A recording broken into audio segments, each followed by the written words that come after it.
Is it time to open up to? All right, we're live on Facebook. Welcome everyone. Please put your mics on mute. And if Cheryl, if we could start the broadcast, that would be great. All right, we're live on Facebook. It started.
And we're live.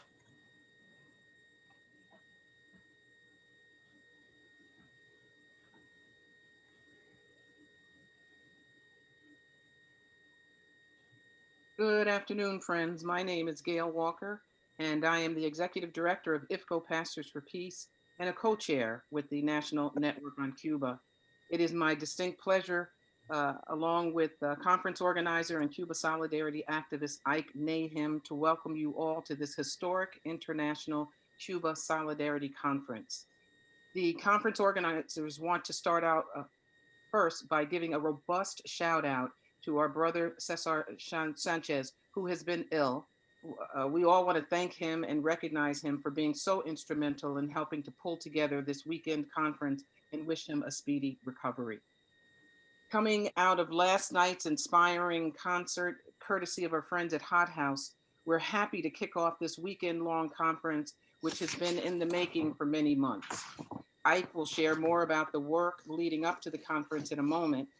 We just want to say that while COVID may have slowed us down, it has certainly not prevented us from moving forward with this important International Solidarity Conference. Among the critically important work that our movement has accomplished over the past months has been the creation of our Saving Lives campaign. As most of the world is grappling with the second wave of the pandemic, more than ever, we need to draw on Cuba's expertise to fight COVID. This point is even recognized by key members of US President-elect Joseph Biden's COVID Commission, namely co-chair Dr. Marcela Nunez-Smith and Dr. Michael Osterholm, who value the work that Cuba has done in the fight against the virus. And more importantly, this focus gives us the opportunity to go beyond politics to literally highlight the way Cuba is working to save lives. We will hear more about the Saving Lives campaign and Cuba's medical internationalism in session 2 later on this evening. Another critically important part of our movement's work has involved supporting efforts to pass resolutions in various cities to oppose the current US policy toward Cuba. Since May 5th alone, 8 city councils have passed resolutions, including in Cambridge, Massachusetts, and Sacramento, California, plus 2 local and 1 state labor councils. This is really quite impressive for the past 6 months. Later this afternoon, we'll also hear more about these kinds of efforts, including an initiative taking place in New York City. In addition, over the next 2 days, we'll hear empowering messages from leaders in Cuba, and Canada, and the United States, as well as from labor, community activists, and the faith community. And we will also hear from Cuba's friends in the international arena with a special presentation by Belly of the Beast. So we hope that you will stay with us throughout this exciting weekend. And now I want to throw it over to my friend Ike. Thank you, Gail. I just want to give some brief history and background of the work of the International US-Cuba Normalization Conference, this wonderful united coalition internationally that we have put together over the last few months. Since the COVID-19 pandemic forced us to reschedule the International Cuba Conference that was being organized for last March 20th to 22nd in New York City, which seems like epochs ago.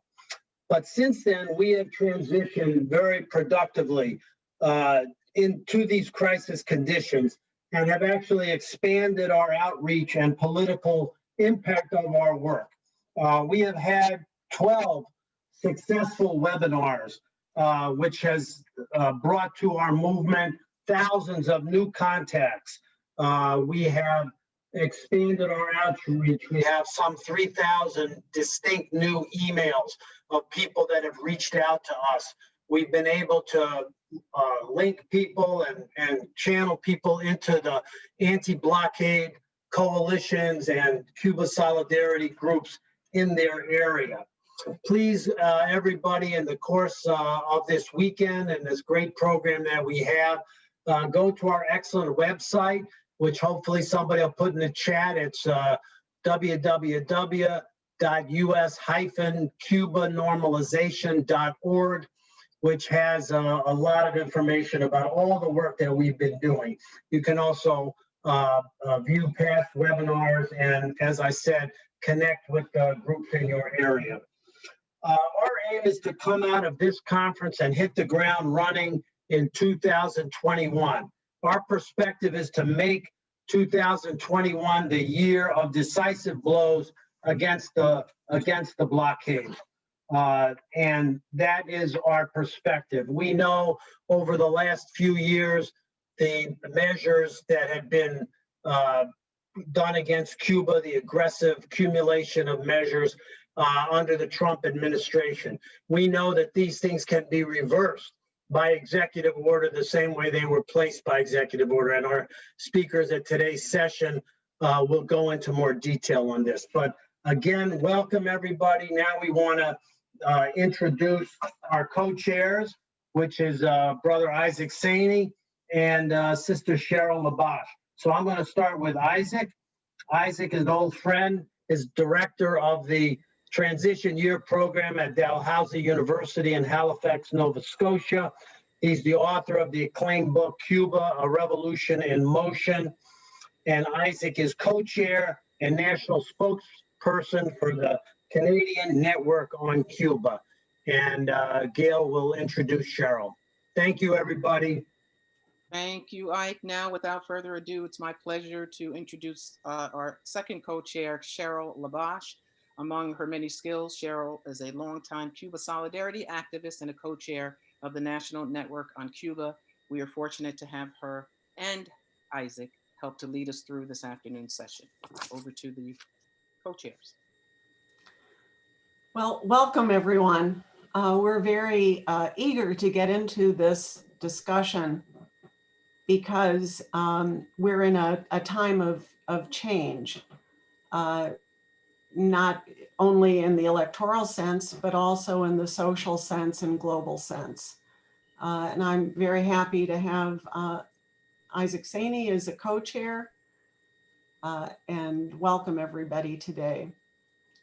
Our order of speakers is that first we'll have Ambassador Cabañas, second Ambassador Vidal, then Member of Parliament Nikki Ashton, then State Senator, Minnesota State Senator Sandra Pappas, followed by Rosemary Mealy, who will introduce New York City Councilperson Inez Barron, and then last but not least, of course, Eric Sperling from ACERE. I'm Isaac Saney here. I just want to echo what Cheryl has said, and I think this is an exciting time, as has been pointed out by Ike Mayhem and others. While the U.S. criminal war against Cuba, this economic war, has reached unprecedented levels, we believe never before has a sentiment been as widespread where we can make decisive blows against the U.S. blockade against Cuba, if not bring it to an end. So we welcome all of you to our sessions, and we welcome all of you to join this movement, which is not just a movement for Cuba, but it's really a movement for all of humanity. And it becomes especially important as we witness the ravaging of the COVID-19 pandemic. Cuba offers, as has been said before, possibilities not only to control this pandemic, but to actually save lives. And this transcends politics, this transcends international boundaries. It's a question of fundamental humanity. Thank you, Isaac. I'd like to encourage people who are viewing to please put your questions into the Q&A box. Also, you can a little bit monitor the chat. Be sure to say hello, where you're from. But we will be taking questions after all of the panelists have spoken. Without further ado, I want to introduce Ambassador Jose Ramon Cabañas, who has been at the Cuban embassy since before it was an embassy, from 2012 until he will be leaving us at the end of this year after 8 years. He's been through ups and downs. We raised the flag over the Cuban embassy again in 2015 in July, and I'd like to welcome Ambassador Cabañas. Thank you very much, Cheryl. Thank you, all of you, for organizing this magnificent international conference. Thank you for having us. My best regards to Ambassador Josefina Vidal and parliamentarians Sharon, Papas, and Ashton, and the many panelists you will have today, later today and tomorrow.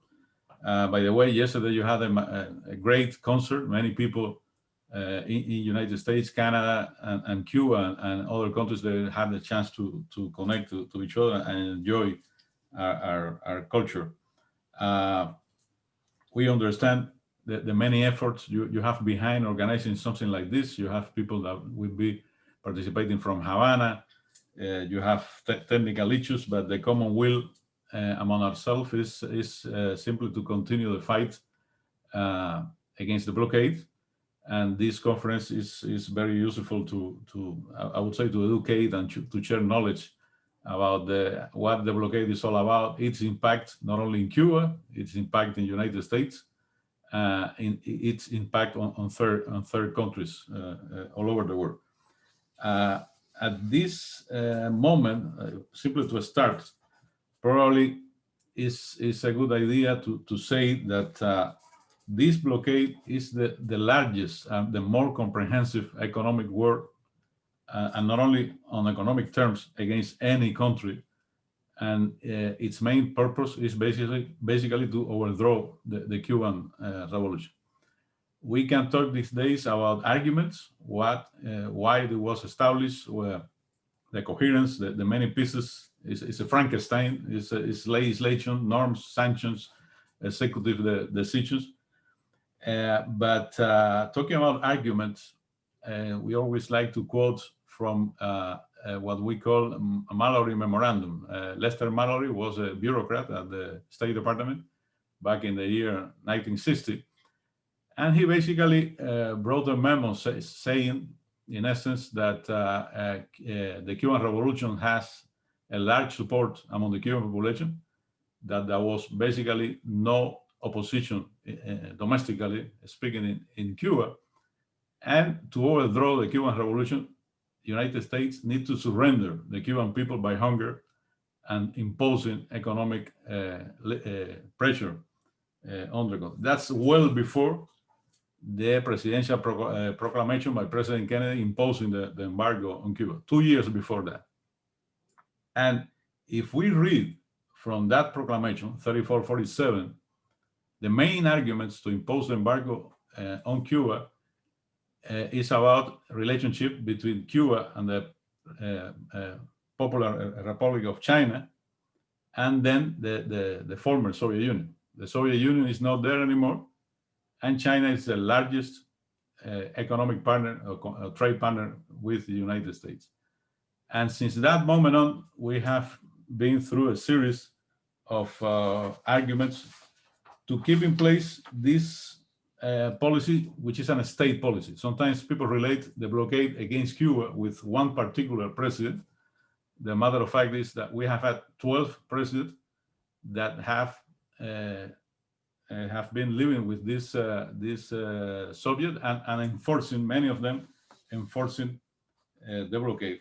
But just to mention how complex is the whole structure of that blockade, it's important to understand that, to know against whom we are fighting. We have to mention that several pieces of it are related to the Trading with the Enemy Act from 1917, the Foreign Assistance Act that was passed in 1961. I mentioned Proclamation 3447, 62 by President Kennedy, the Cuban Assets Control Regulations of the Department of the Treasury. Usually you read from documents related to the blockade, and you follow the CACR letters. That's referred to these regulations passed in 63. You have Export Administration Act from 1979, Export Administration Regulations 1979, the so-called Cuban Democracy Act or Torricelli Act 1992, which basically United States and many politicians say this is a bilateral issue with Cuba.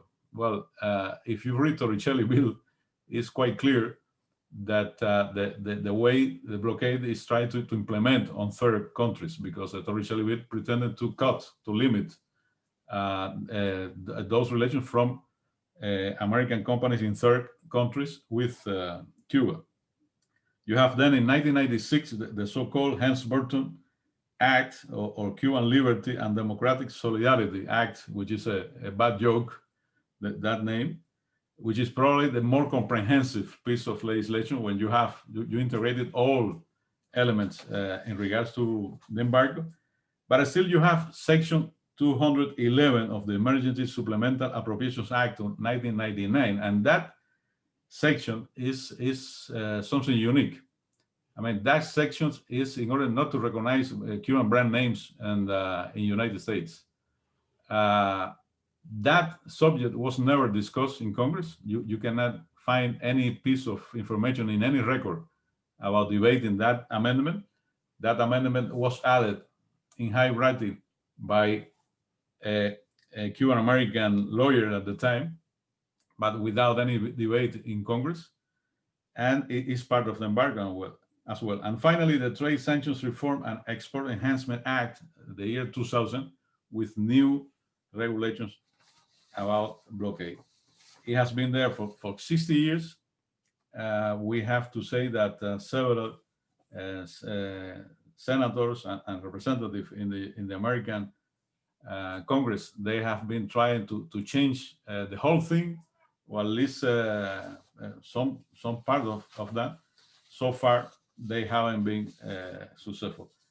That blockade was still in place, and it's still in place, but it was there during the Obama administration years. Although we have what is called a rapprochement, although we established bilateral ties, although we signed 22 MOUs covering different areas from agriculture to environment, public health, and others.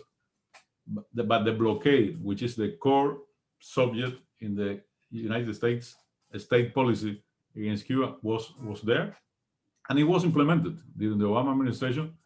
We had several sanctions and measures and fines imposed on banks, foreign banks, basically, to limit transactions, financial transactions against Cuba.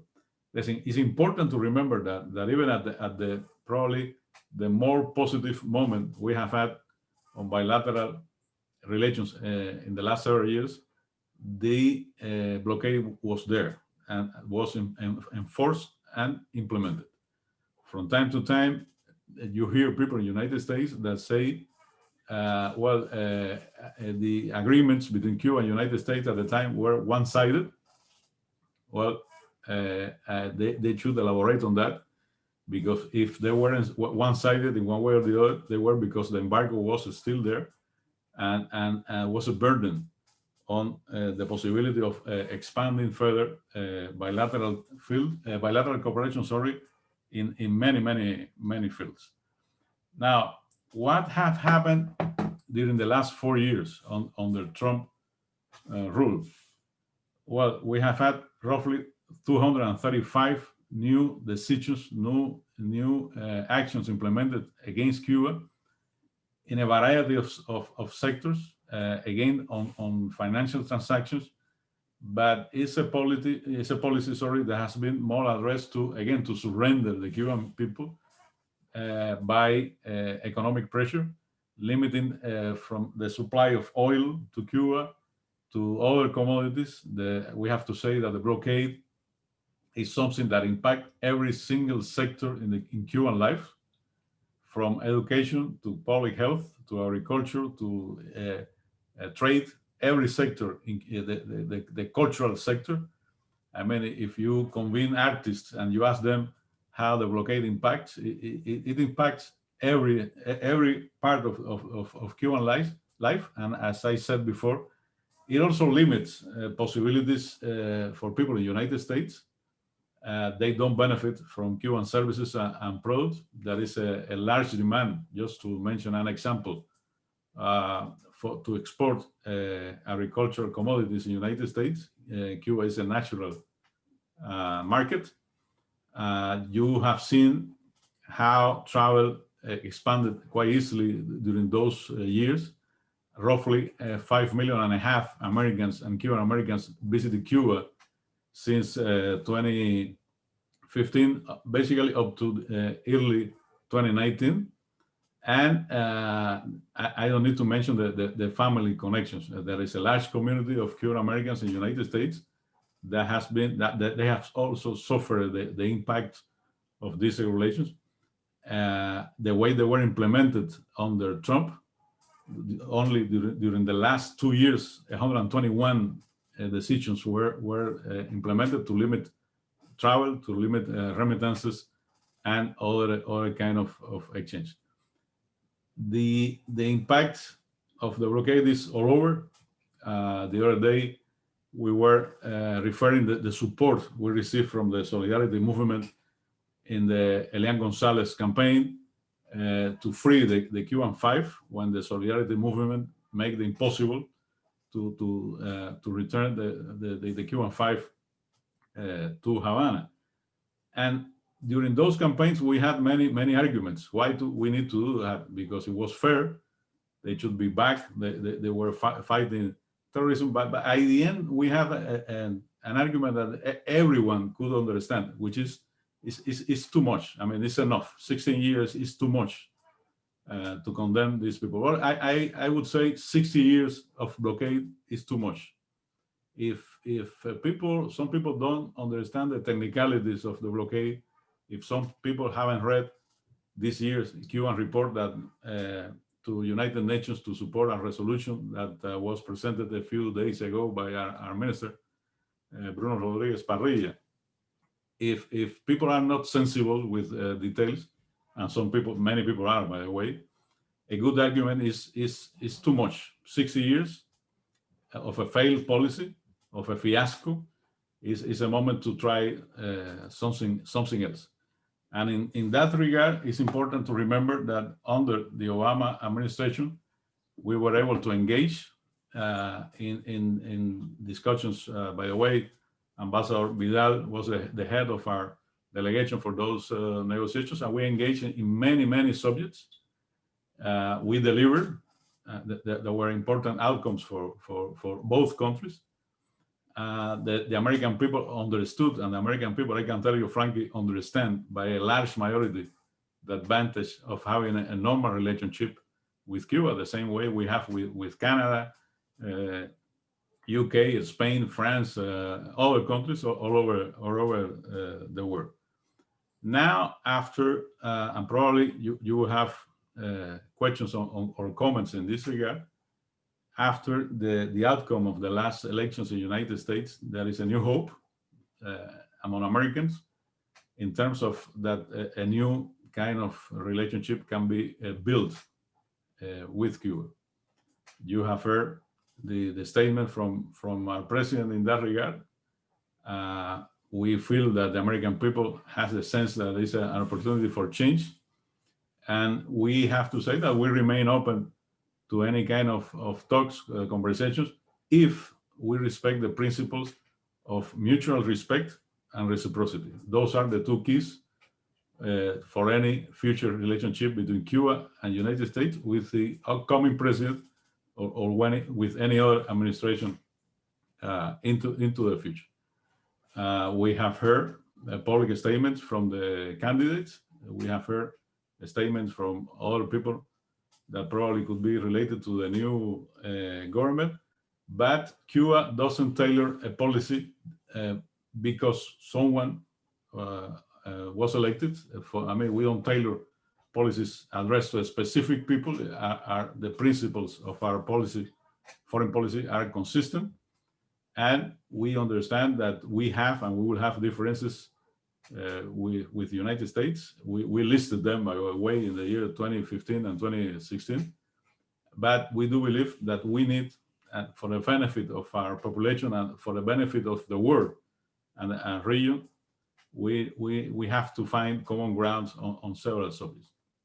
If I will leave you these initial comments with the idea that if the blockade against Cuba was always an act of war, is a crime these days to keep and to enforce that blockade under the conditions of the pandemic, under COVID. At any time, not once during the last year, the current presidency in the United States lifted any measures. In the opposite, they enforced severely the limits that ordinary Cubans, they have to face because of the blockade.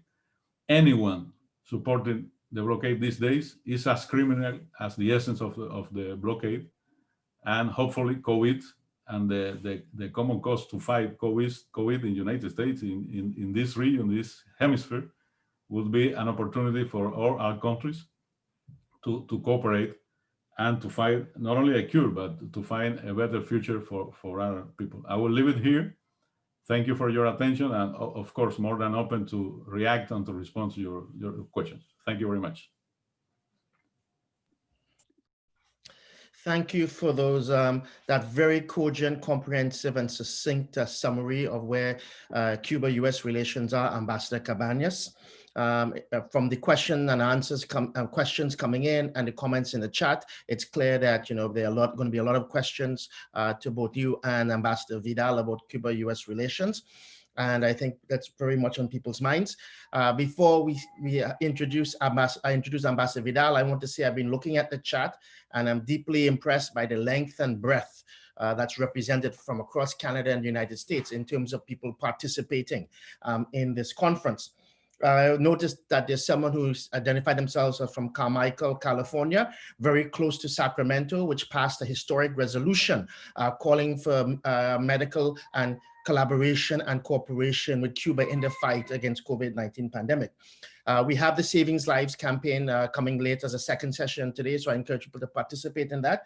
And the last point is I noticed that Cesar Sanchez, who Gail Walker mentioned in the introductory comments, who has been a very critical force in the work we've been doing, sent a message from his hospital bed, supporting us. And so our best wishes go to Cesar.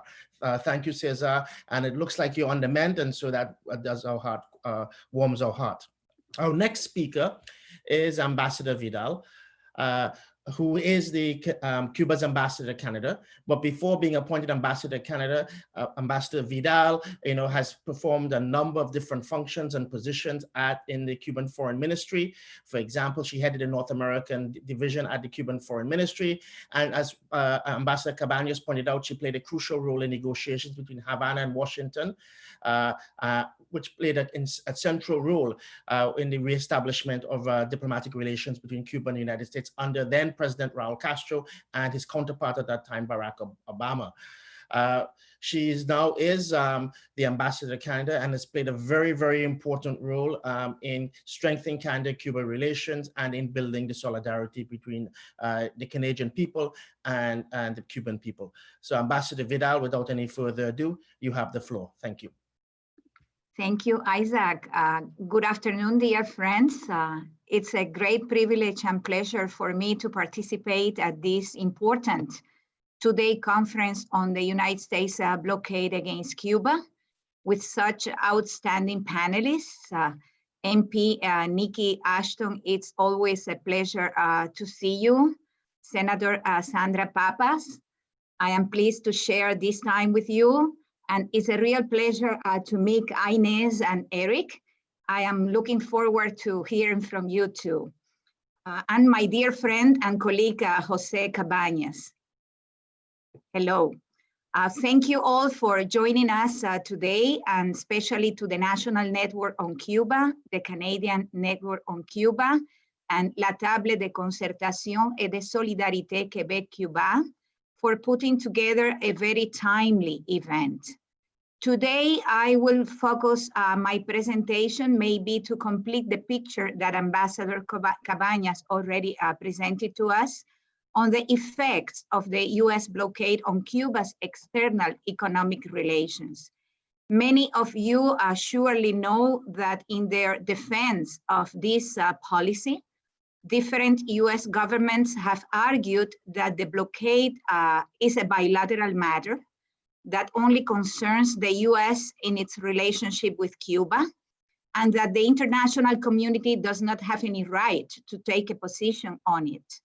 It could not be farther from the truth due to its extraterritorial nature from the moment it was established, and which got worse after the approval of the so-called Torricelli and Helms-Burton laws in 1992 and 1996 respectively. The blockade has been the main obstacle to the development of Cuba's economic, commercial, and financial relations, not only with the United States, but with the rest of the world as well. A quick read of Cuba's most recent report on the implementation of the blockade, which was presented last month by our Minister of Foreign Affairs, Bruno Rodriguez, reveals dozens of measures that have been taken by the United States government in just 1 year against foreign entities, including the imposition of fines for hundreds of thousands or even for millions of dollars for carrying out transactions with Cuba. Among them, because they are so many, but I will underline just a few of them. Among them, the following unilateral and illegal measures stand out. For example, the blacklisting of dozens of vessels and companies that supply fuel to Cuba, the fines to several European banks, as well as to companies in the oil, mining, and travel sectors for their operations with the island, the filing of lawsuits in US courts under Title III of the Helms-Burton Act against foreign companies for having legitimate commercial dealings or investing in properties that were legally nationalized in Cuba during the 60s, and the application of Helms-Burton Title IV under the same pretext to executives of Spanish companies, for example, which prevents them and their families as well from entering the United States territory. These measures have had a highly dissuasive and intimidating effect on foreign counterparts, which has been expressed in decisions such as the following: the refusal to supply and transport fuel, as well as medicines, material, and medical equipment to Cuba, even to combat COVID-19, the rejection of requests for offers or the suspension of shipments of various goods to Cuba, the cancellation of trade contracts, including for leasing aircraft, the discouragement and difficulties in obtaining financing for foreign investment ventures projects in Cuba, the cancellation of banking operations and corresponding agreements, the refusal to open bank accounts or the closing of existing ones, the withholding of funds from Cuban entities in foreign banks, and the rejection of transfers of money, and the refusal of services and the termination of contracts with Cuban embassies or consular offices in different countries. These actions have caused disruptions and severely damaged the Cuban economy and the Cuban people. Cuba's economic relations with Canada have not been exempt from these adverse effects. Certainly, the official, I have to admit that the official declaration of the US blockade back in 1962 and the fact that the Canadian government decided then not to join the American pressures to break relations with revolutionary Cuba brought as a result, let's say, had a positive impact on bilateral relations between Canada and Cuba. Canada became then the alternative market for Cuba in North America. Over the years, this helped Canada came to be the first tourism market for Cuba, the second investor, and the fourth commercial partner of the island. However, economic trade relations between Cuba and Canada have not been able to develop to their full potential, largely due to the negative influence of the US blockade and its extraterritorial reach in this country. Canadian businessmen are particularly sensitive to the effects of the blockade due to the enormous interdependence that exists between the economies of Canada and the United States. And because many Canadian businessmen have interests or ties with US counterparts, which hinder a normal relationship with Cuba. One can affirm that the US blockade has posed important challenges for Cuba's relations with Canada, which have become more visible since the 1990s as a result of the enactment of the extraterritorial Torricelli and Helms-Burton laws that I already mentioned. Let me give you some examples, just 3 examples of application of the US blockade in Canada during last year. In February 2020, a few months ago, Western Union Canada suspended all money transfers from Canada, and by the way, from all other countries to Cuba, thus putting an end to family remittances to our country. Also in February 2020, for example, GoFundMe suspended the account of a Canadian friend. You must know him, many of you, Bill Ryan, who was raising funds in support of his project to donate sports equipment for Cuban children, pointing out, GoFundMe, that the cause that he was supporting was connected to a country under US sanctions. In April 2020, a lawsuit under Helms-Burton Title III was filed in Florida in a Southern District Court of Florida against the Canadian mining company Teck Resources Limited for allegedly operating mines in Cuba that were owned by the plaintiff and I add, were legitimately nationalized after the revolution in Cuba.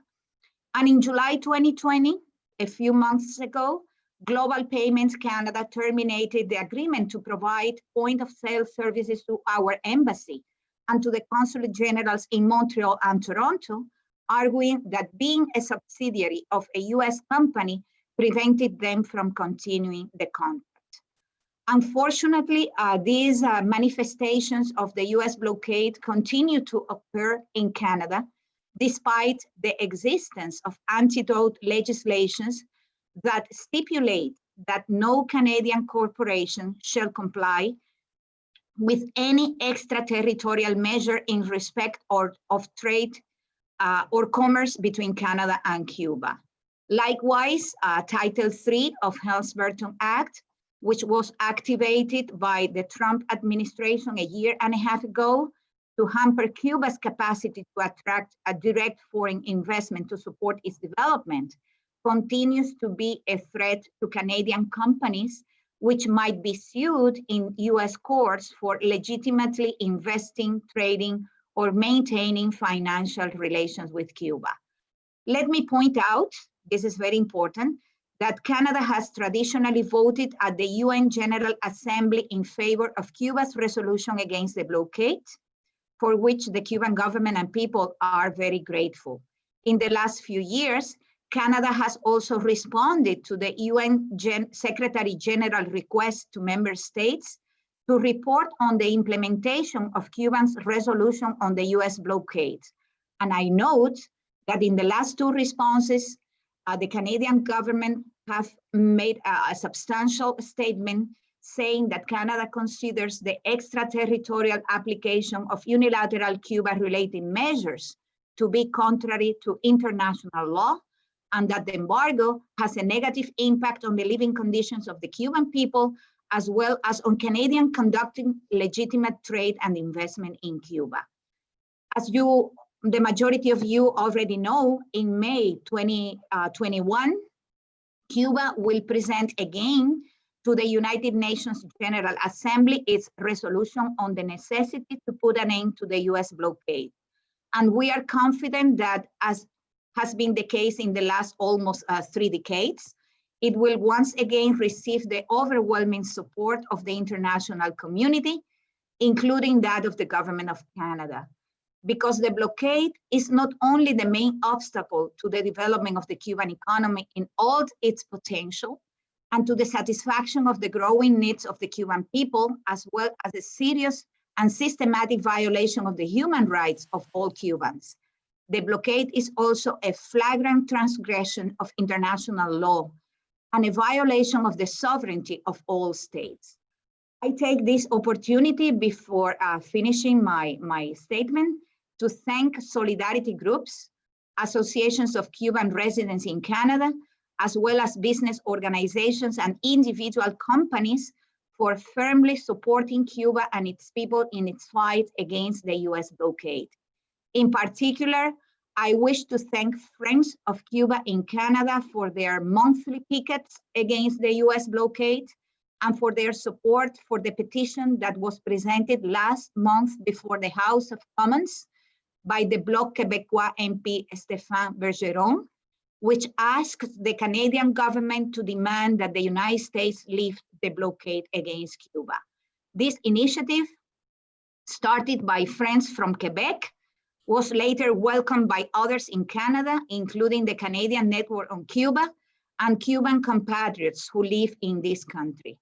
Finally, I would like to express my deep appreciation to NNOC and CNC for the fabulous concert yesterday and for this great conference and its call to defeat the blockade once and for all.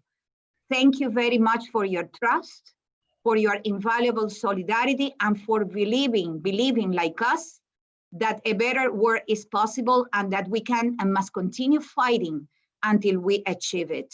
And let me quote, just to finalize, our president, Miguel Díaz-Canel, who a few weeks ago said, "Love for Cuba unites and mobilizes us, and that love will save us. Hasta la victoria siempre. Thank you. Venceremos." Thank you. Thank you, Ambassador Vidal, for those powerful words and for that clear elucidation of the impact of the blockade in Canada. We truly appreciate that. As many people know, Canadians are the source of the largest number of tourists going to Cuba. Canadians visit Cuba every year in the hundreds of thousands, actually over 1 million people in the last few years each year have visited Cuba. And they've come away not only with a deep sense of appreciation and friendship with the Cuban people, but for a deep understanding and respect for what Cuba has been able to do under this criminal US blockade against Cuba and the other aggressions that the United States has waged against them. So there are these strong links of affinity between Cuba and the United States.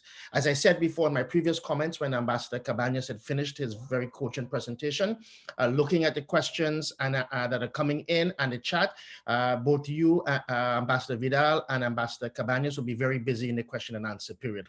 There's lots of questions coming in.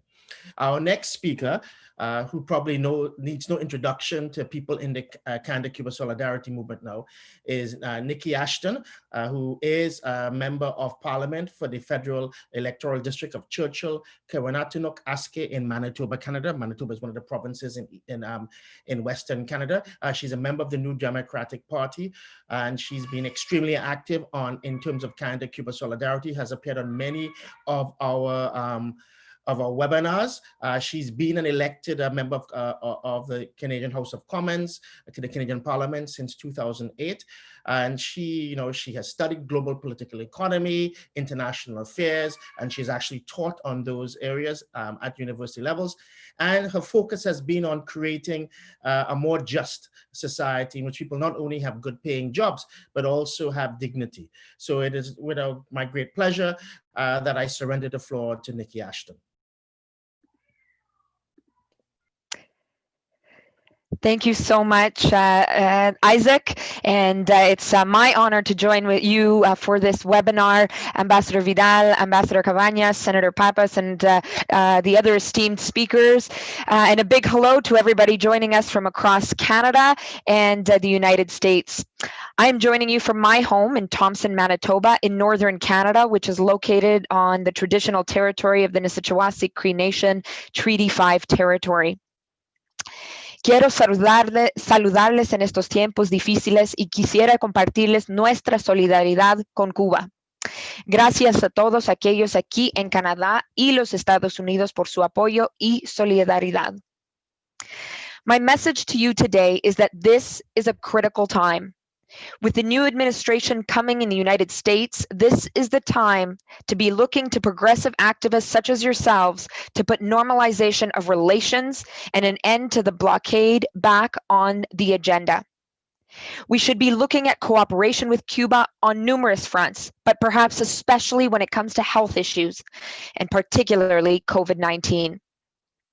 We must turn away from the approach of recent years that has caused undue hardship and devastation.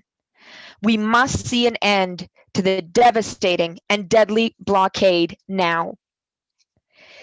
Today, it is important to take a moment that we all have new hope. The fact that the president-elect was a key part of the administration involved in the normalization with Cuba is a good sign for all of us. It's important to note that Canada does have a role to play in applying pressure on the US to end the blockade. And I want to take a moment to talk about Cuba from a Canadian perspective. Canada's relationship with Cuba is long-standing. It didn't start because we are kindred spirits. It was very much founded on the key principle of engagement. For many Canadians, Cuba has been a place to visit. It has been a place to build relationships. We have a vibrant solidarity movement, and I want to acknowledge many who are on part of this webinar right now who've been key in building that solidarity movement over the years. Many Canadians recognize Cuba's leadership on healthcare, and especially on COVID-19. In fact, quite recently, when First Nations in our region were looking for help on COVID-19, they looked to Cuba and the Cuban medical brigades. I want to acknowledge the work of the Southern Chiefs Organization here in my own province of Manitoba, who called for help earlier this year from the Cuban medical brigades to help them keep their communities safe. Unfortunately, our federal government put a stop to that, but it's something we can continue to push. The reality is that we in Canada have a lot to learn from Cuba when it comes to COVID-19. The second wave is already having a devastating impact on marginalized communities across our country. And here in our region, we are facing some very critical moments. To give you a sense, late last night, a personal care home on a Pasquiat Cree Nation, one of the largest First Nations here in our constituency in Northern Canada, declared an outbreak. 28 out of 28 residents, all elders, tested positive for COVID-19, as have 14 staff. This is devastating news for OCN, for our North, and frankly, for our country. Our region is in desperate help. We have so much to learn from Cuba. We have much to learn that Cuba has overcome the pandemic thanks to a prevention and control plan, a plan that included training medical staff, preparing quarantine facilities, implementing special contact tracing processes, and informing the public, including tourism workers, about symptoms and precaution. Now we know that Canada has a lot to learn, and we must do better.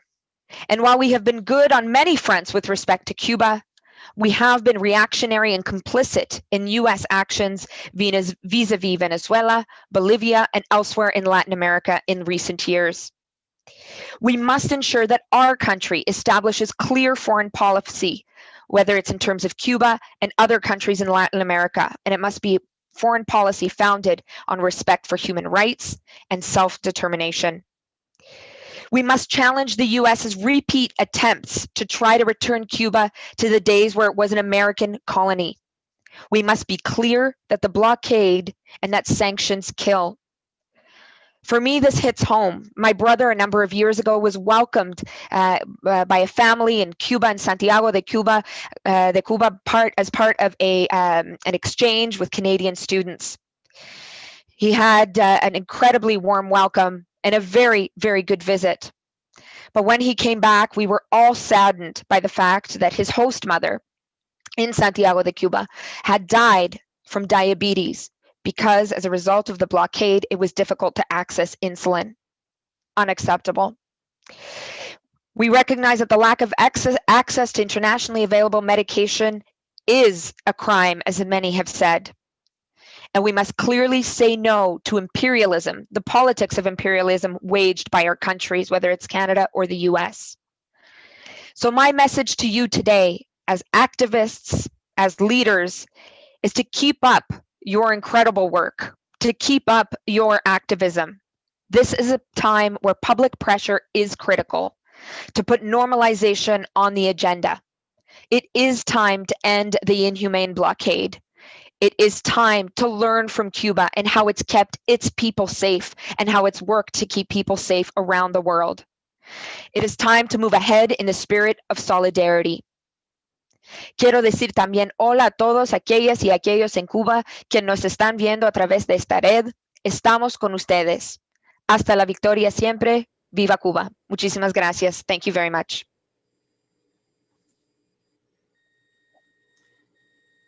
Thank you, Member of Parliament Nikki Ashton.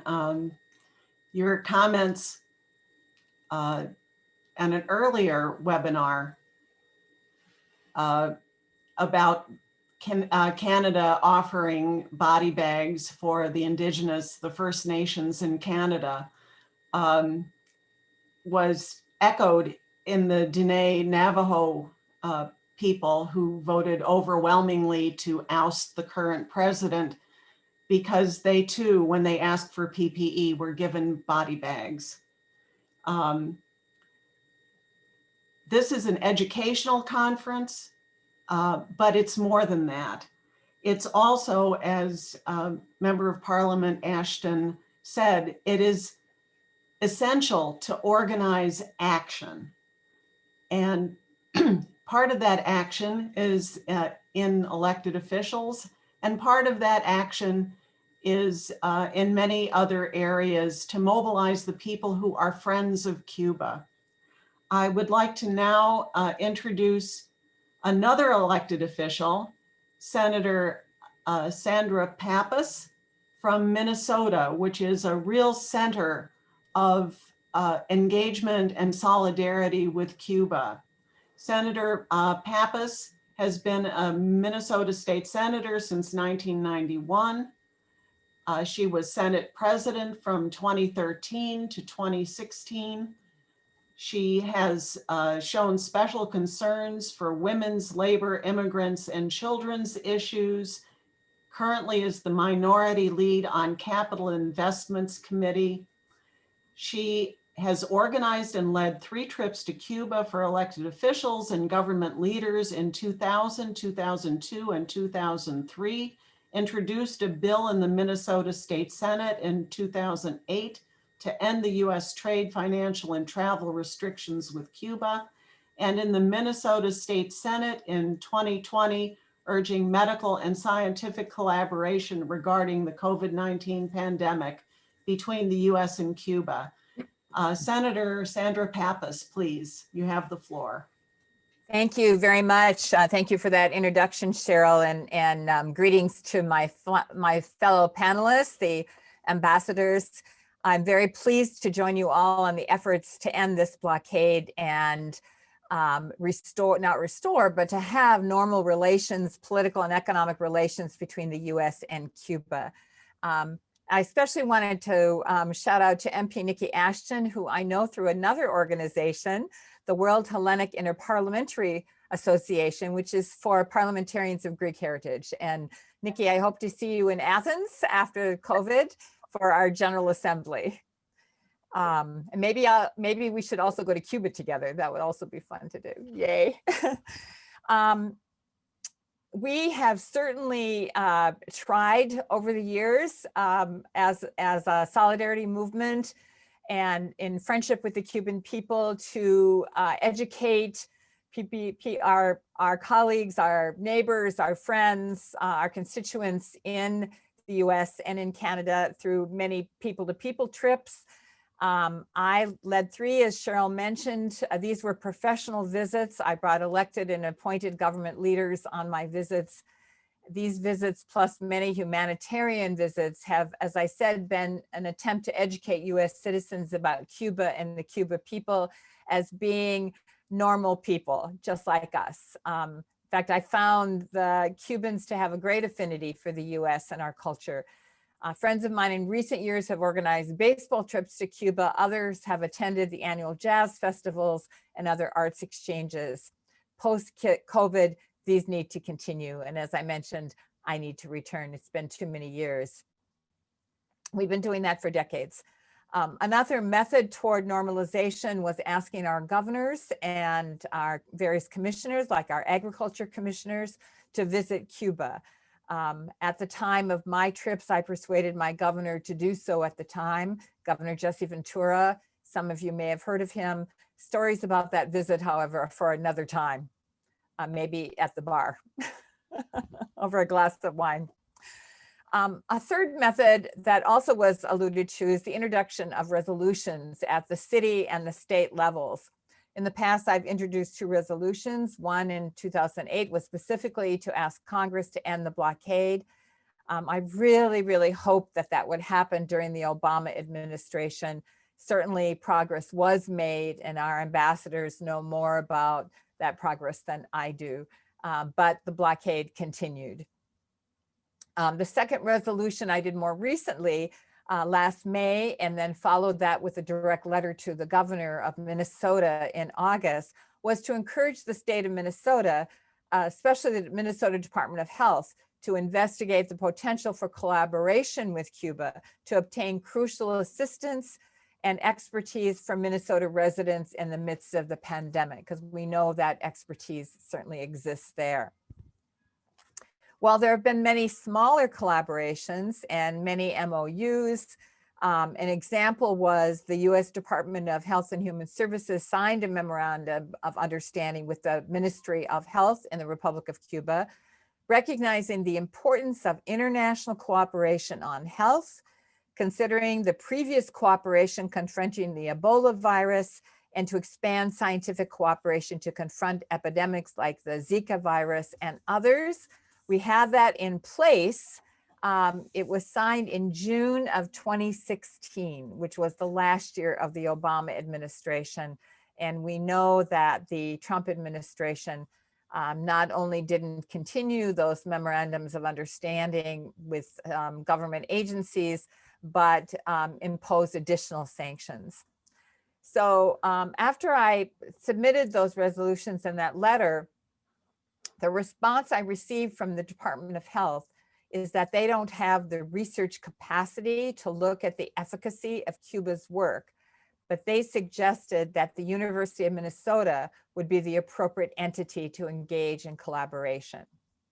We are very fortunate in Minnesota that we have a world-renowned epidemiologist, Dr. Michael Osterholm, who heads up the Department of Infectious Disease Research and Policy at the University of Minnesota.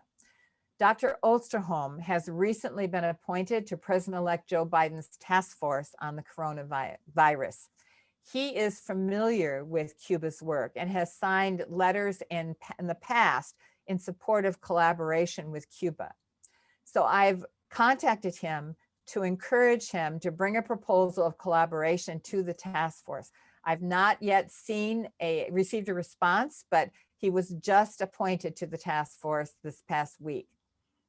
So we should certainly continue our efforts of bringing groups to Cuba, encouraging our elected leaders, our community leaders to visit Cuba, and introducing resolutions at a state and local level to educate our colleagues and the broader community. There is no good reason that we should not renew our relations with Cuba. There is no good reason that this blockade of 60 years should continue. This is a terrible hangover from the Cold War, and we are long overdue to tear down the wall with Cuba and end the blockade. Muchas gracias. Thank you.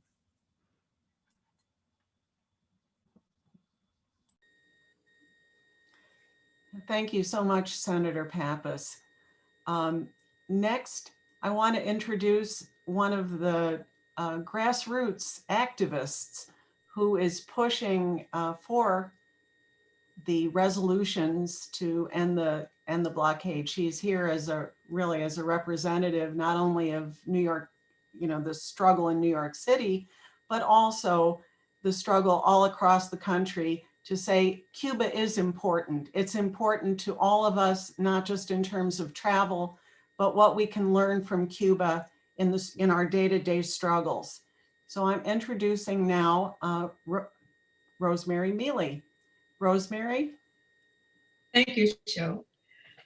Yes, this afternoon I'm here to introduce my friend, sister Inez Barron, who is a former educator and has been instrumental in pushing to ensure that education is a right in New York City and around the world.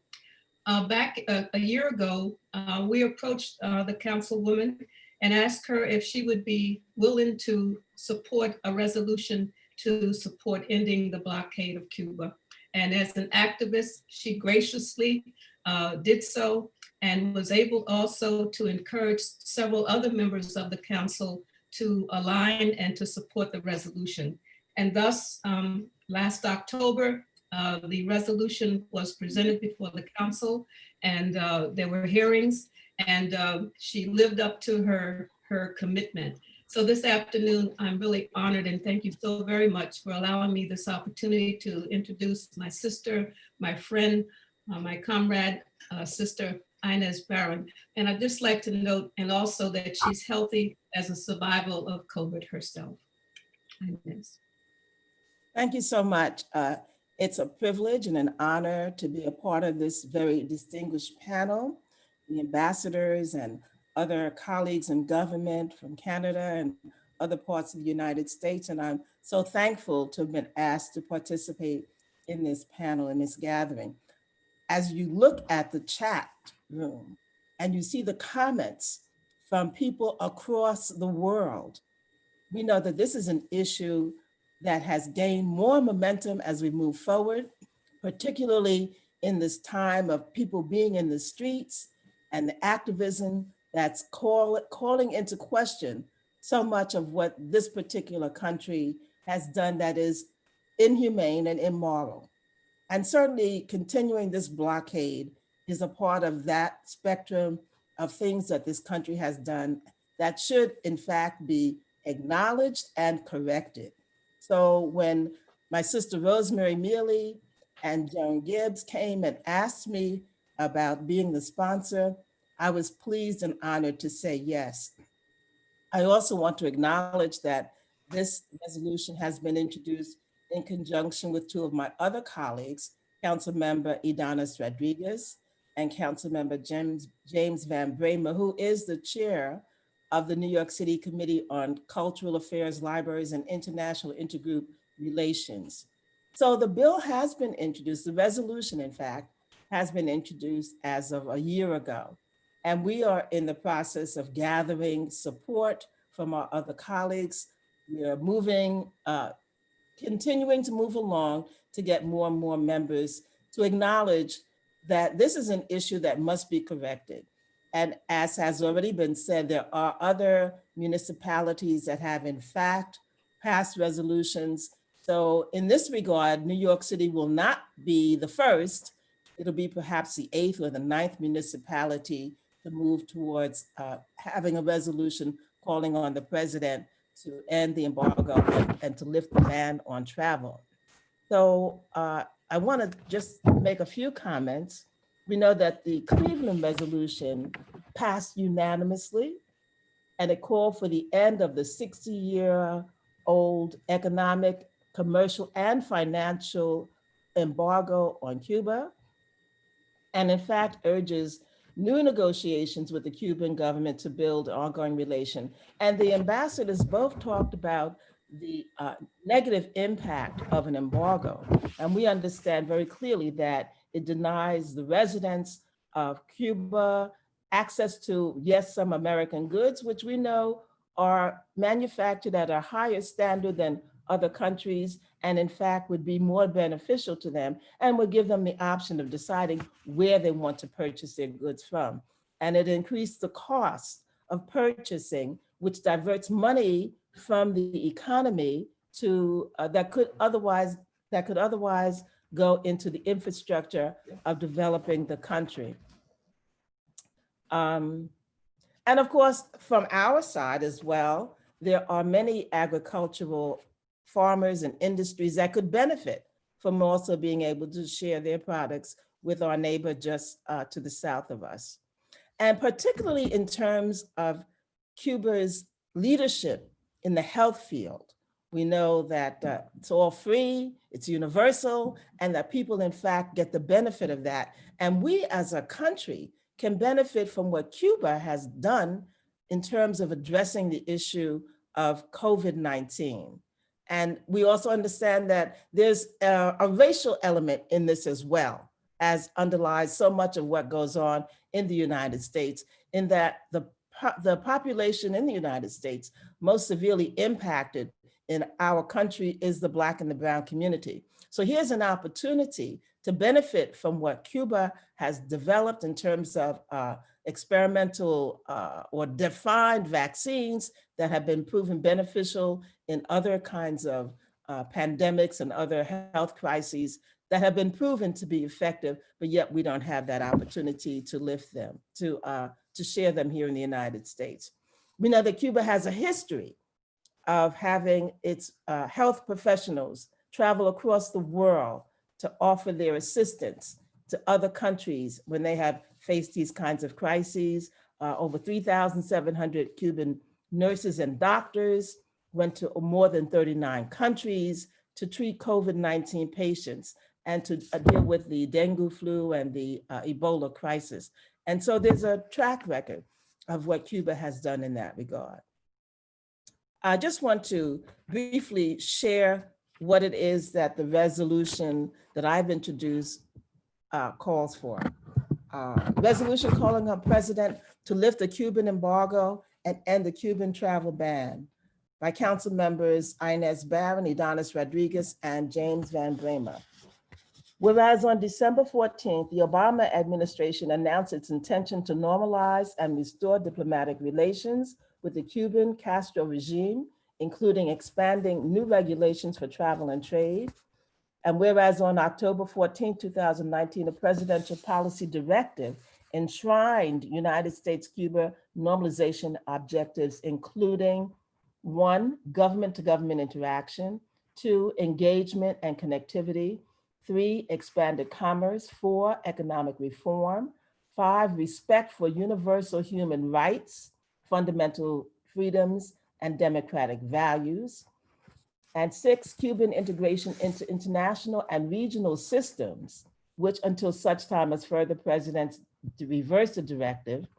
And whereas in 2016, the changes introduced by the Obama administration enabled Americans to visit Cuba as individuals or in groups through 12 categories of authorized travel, including family visits, official business of the US government, foreign governments and certain intergovernmental organizations, journalistic activity, professional research and professional meetings, educational activities, religious activities, public performances, including clinics, workshops, athletic and other competitions and exhibitions, support for the Cuban people, humanitarian projects, activities of private foundations of research or educational institutions, exportation, importation, or transmission of information and informational materials in certain authorized export transactions.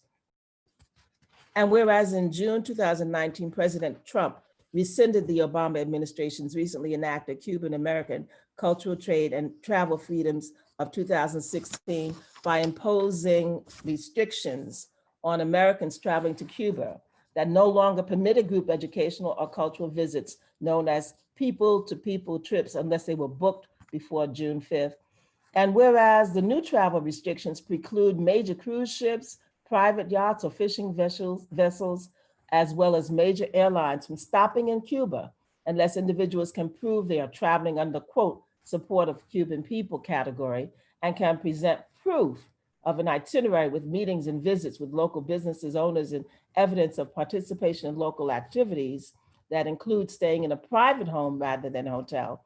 And whereas representatives of Cuban tour companies have cited the travel ban as detrimental to the economy and travel industry of the Cuban people, and whereas while travel restrictions for Cuban Americans visiting relatives in Cuba remain unchanged and are limited to more than 3 visits per year, tighter restrictions have been imposed on the number of allowable financial remittances to family members and are now capped at $1,000 per person every 3 months, compared to the unlimited remittances allowed under the Obama administration authorizations.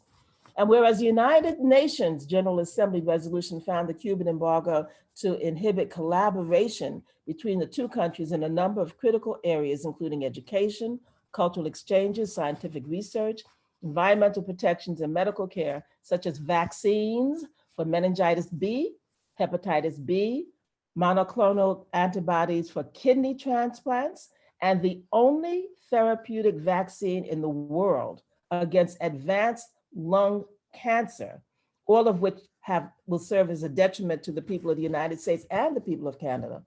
And whereas furthermore, the United Nations confirmed the Cuban embargo is opposed by a majority of the nations of the world, as well as a majority of the people of the United States. And whereas historically, New York City has played a significant role in supporting a vibrant Cuban immigrant community comprised of businesses, newspapers, social and cultural organizations, and political activism. And whereas your New York metropolitan area is home to 150,000 Cuban American residents who self-identify as being of Cuban ancestry. Now therefore be resolved, the Council of the City of New York call upon the president to lift the Cuban embargo and end the Cuban travel ban. And a part of that ban, I have found, also inhibited the delivery of machinery that could have been very helpful in combating the COVID-19. The airlines were afraid that if they delivered this humanitarian aid, that they would in some ways be penalized, as we've heard has been imposed on many other European and American companies and businesses. So we're very much in favor of pushing this forward. We know that the time is ripe for this. And I just want to also say that my husband, Assemblymember Charles Barron, joins in this move as well. And we know that we will be successful because we're just in what we're doing, we're justified, and this is an issue that should be brought to the fore. Thank you so much for allowing me to participate in this great presentation. Thank you. Thank you, Council Member Barron, for that very comprehensive presentation on the resolution. There's so many resolutions that are now being passed, as Gail Walker and Cheryl Labosch and others have pointed out. We've had a record number of resolutions passed in the smallest possible time since we've had the Cuba Friendship and Solidarity Movement in the United States.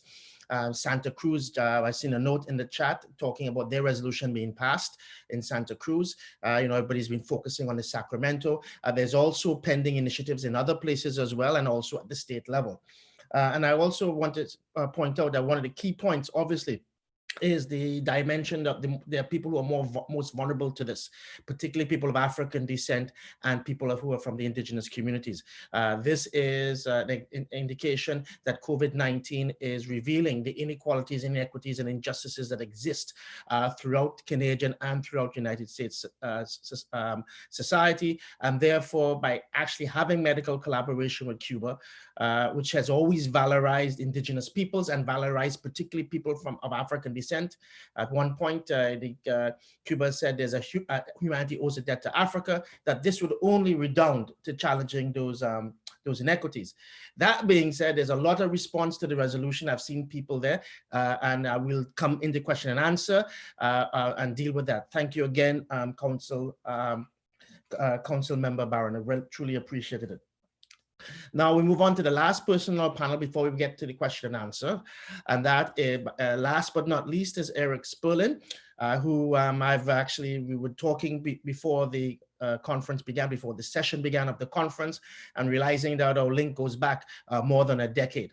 Eric Sperlin is a founding member of the new Washington, D.C. Advocacy Focus Coalition, Alliance for Cuban Engagement and Respect, or ASIRI as its acronym for short. He brings years of foreign policy experience to Cuba advocacy from his service as a congressional staffer to Representative Ro Khanna, and of course, the late John Connors. My pleasure to surrender the floor now to Eric Sperlin. Eric? Thank you so much, Professor.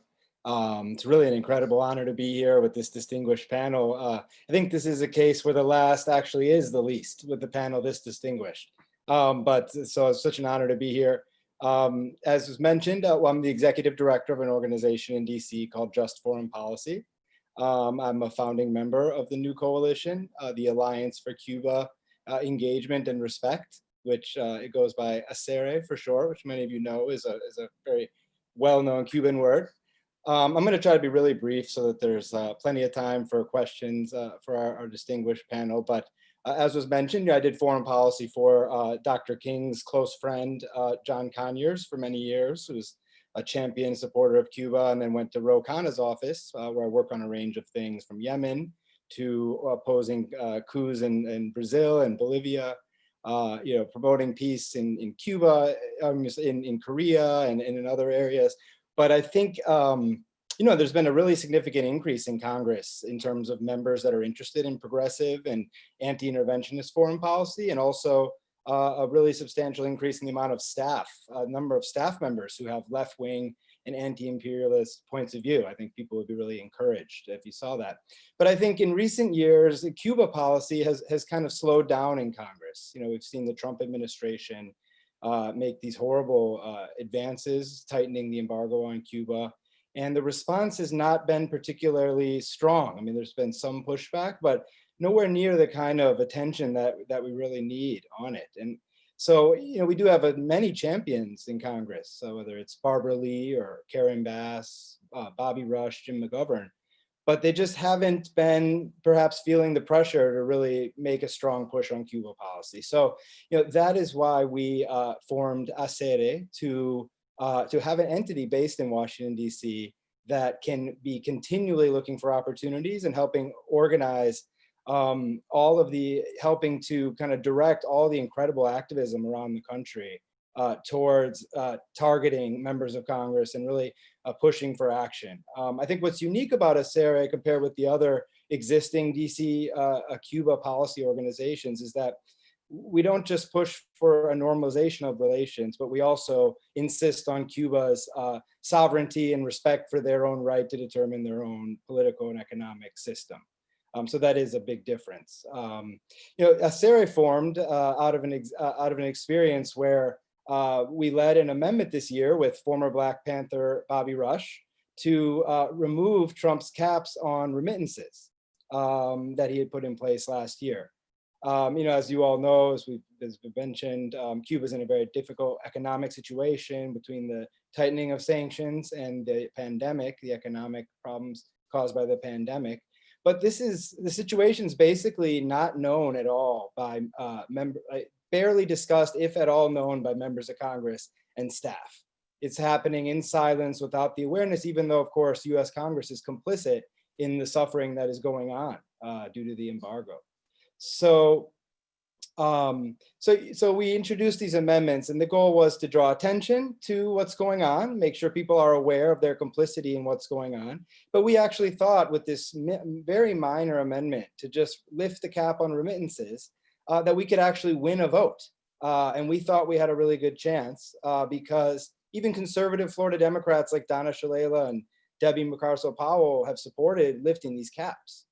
And so an example of the kind of obstacles that we came up against that led to the need for ASERE is that some of the established Cuba organizations in DC initially supported the idea. They thought it was an amazing idea, a really good approach, because it's such a difficult thing to vote against, right? To say that you want to cap families' ability to support their own family.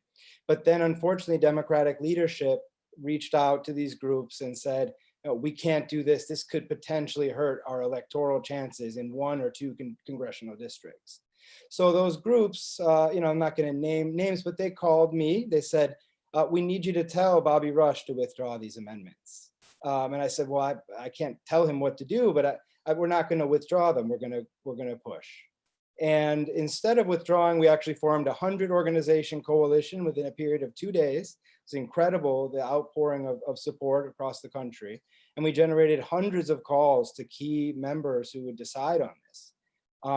And there was a lot of anxiety in the Democratic leadership, including a few of the more progressive members who were really concerned that they were betraying their longstanding support for reasonable Cuba policy.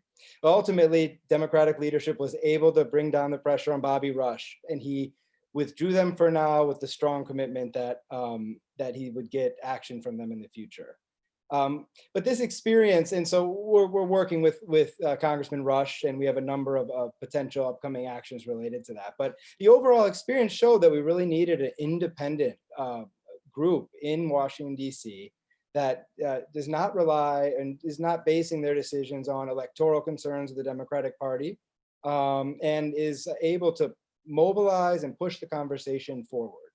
The other groups, they do great work, but they don't have a grassroots base, and they're rarely going to challenge Democratic leadership in a very serious way. And they often don't even organize the embargo. They focus on smaller tweaks, whereas ASERE will push for a full end of the embargo and will not mince words about that. And of course, with Biden coming in, we need more than ever an organization to make sure that he doesn't just restore the Obama policy, but goes much farther than that. So, I think I've been involved with Cuba activism, I think since maybe 2003. I think it was the 14th Pastors for Peace caravan at that time. And I know there are thousands of activists across the country that are passionate about this. But with so many amazing projects like we've heard about today at the state and local level, cultural events and exchanges, but we needed an entity to just target in on these folks in DC, and that's the role that ASERE hopes to play. I really hope that those of you who represent organizations will be able to add your name as a member of the coalition, and will be able to help engage in some of this targeted pressure on members. There's been a lot of pressure on things like Saudi Arabia, right?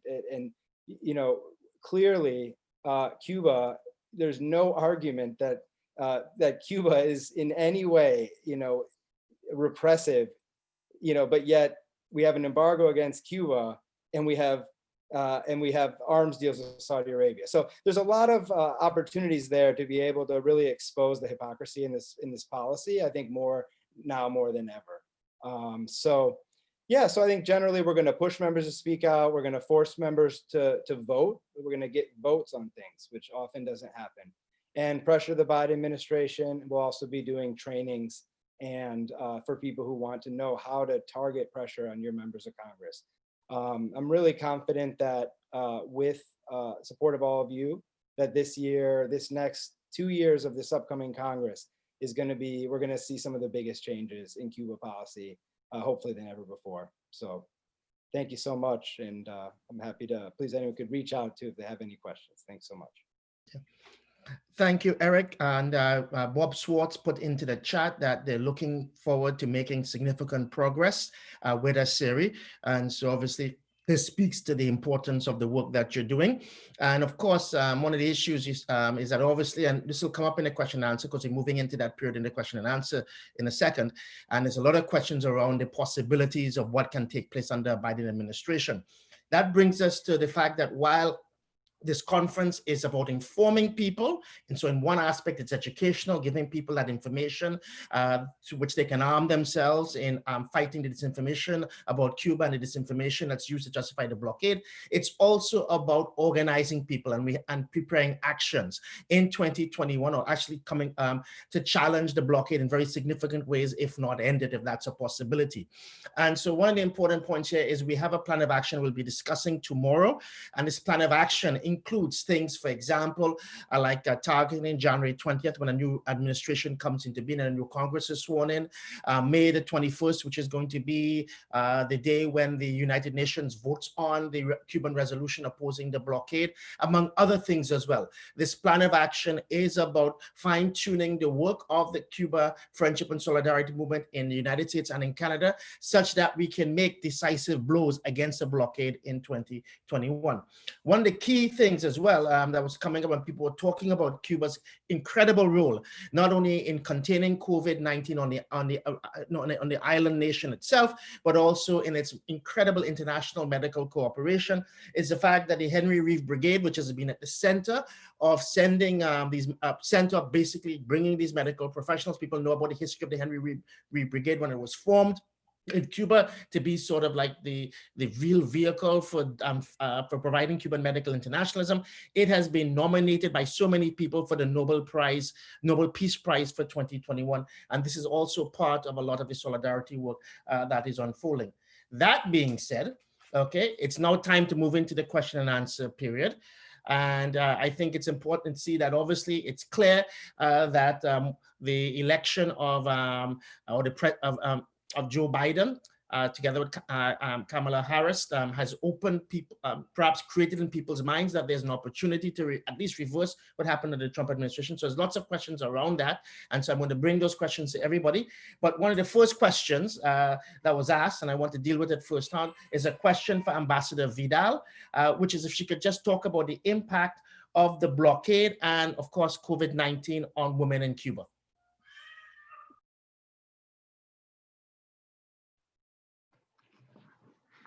You know, I don't have a specific data about the impact of the US blockade on women, particularly, because the problem with the blockade is that, as Ambassador Cabañas said, it affects all of us. It affects every economic sector of Cuba, every sector of the lives of Cuba, not just the economy. It affects every Cuban. So we cannot establish differences between women, children, because for us, all Cubans are important. So it affects the rights of every Cuban. That's why we say that it's the biggest violation of the human rights of the whole population, because of the impact on the everyday life of every Cuban, wherever they are, wherever they work, wherever they live, even for families who live outside Cuba. So this is what I have to say. You know, we have been fighting in Cuba for years, and we can deliver and show important, significant results about the empowerment of women in Cuba, the role they play in our society, and that has been the case for many, many years now. So they are affected as much as the rest of the Cuban population. Thank you, Ambassador Vidal. We have a number of questions on the incoming Biden administration. So I'm going to try, and I know many of you, not only the two ambassadors, but other people would like to address those questions, right? So they involve what can we expect in terms of US-Cuba relations from an incoming Biden administration. And this sort of relates to one of the points that Eric was making. Would we expect a Biden administration not only to engage in relationships with Cuba based on mutual respect, but also, shall we say, acknowledging and upholding the principle of non-interference in Cuban relations? Okay.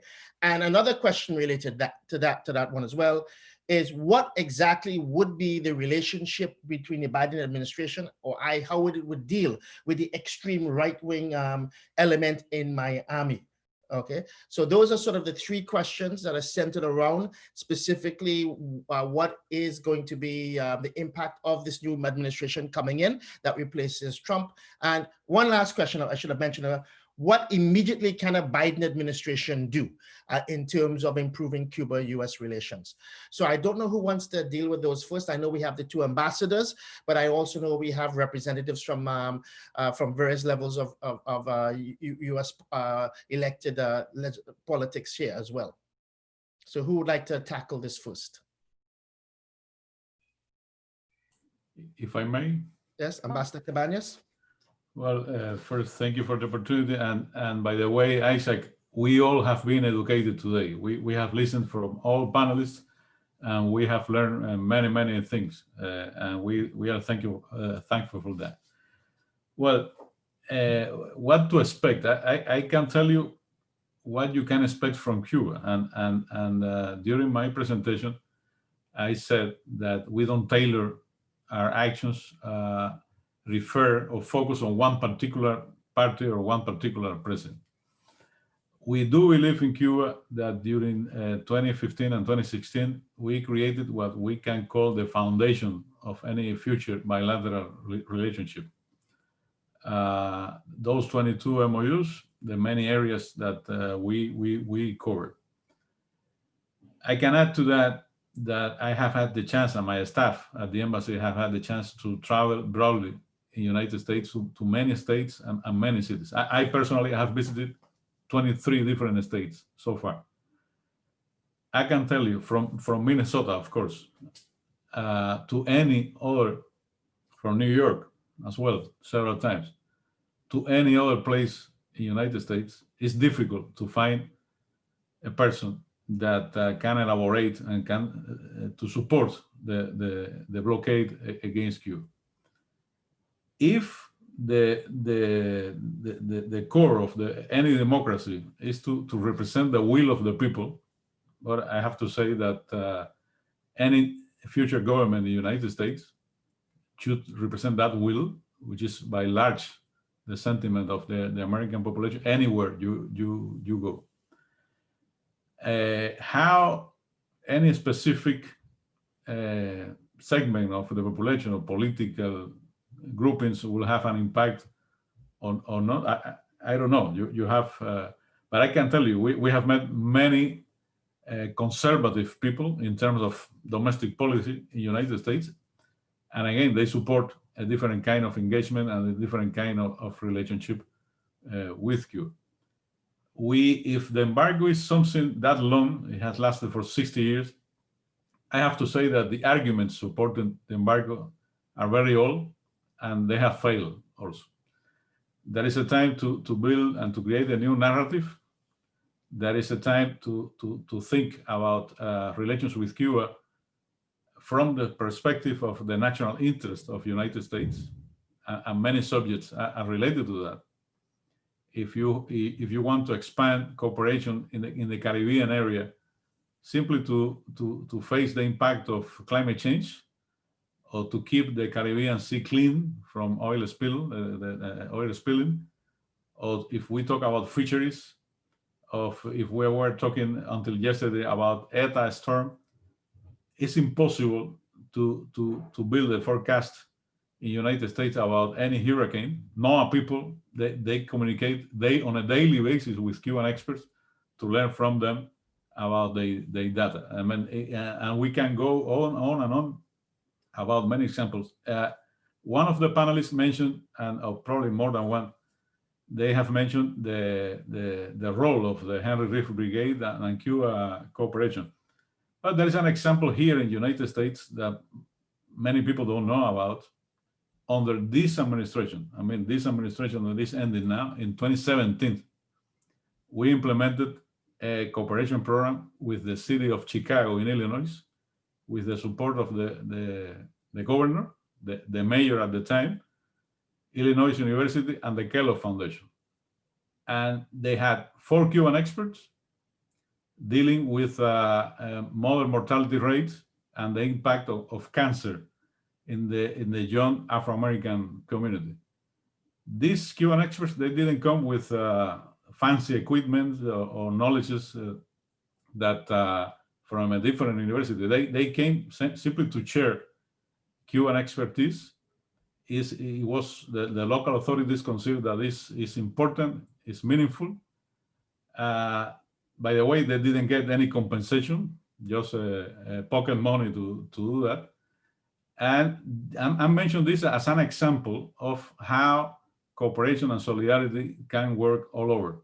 Council member Baron mentioned the Cuban leading vaccine to fight lung cancer.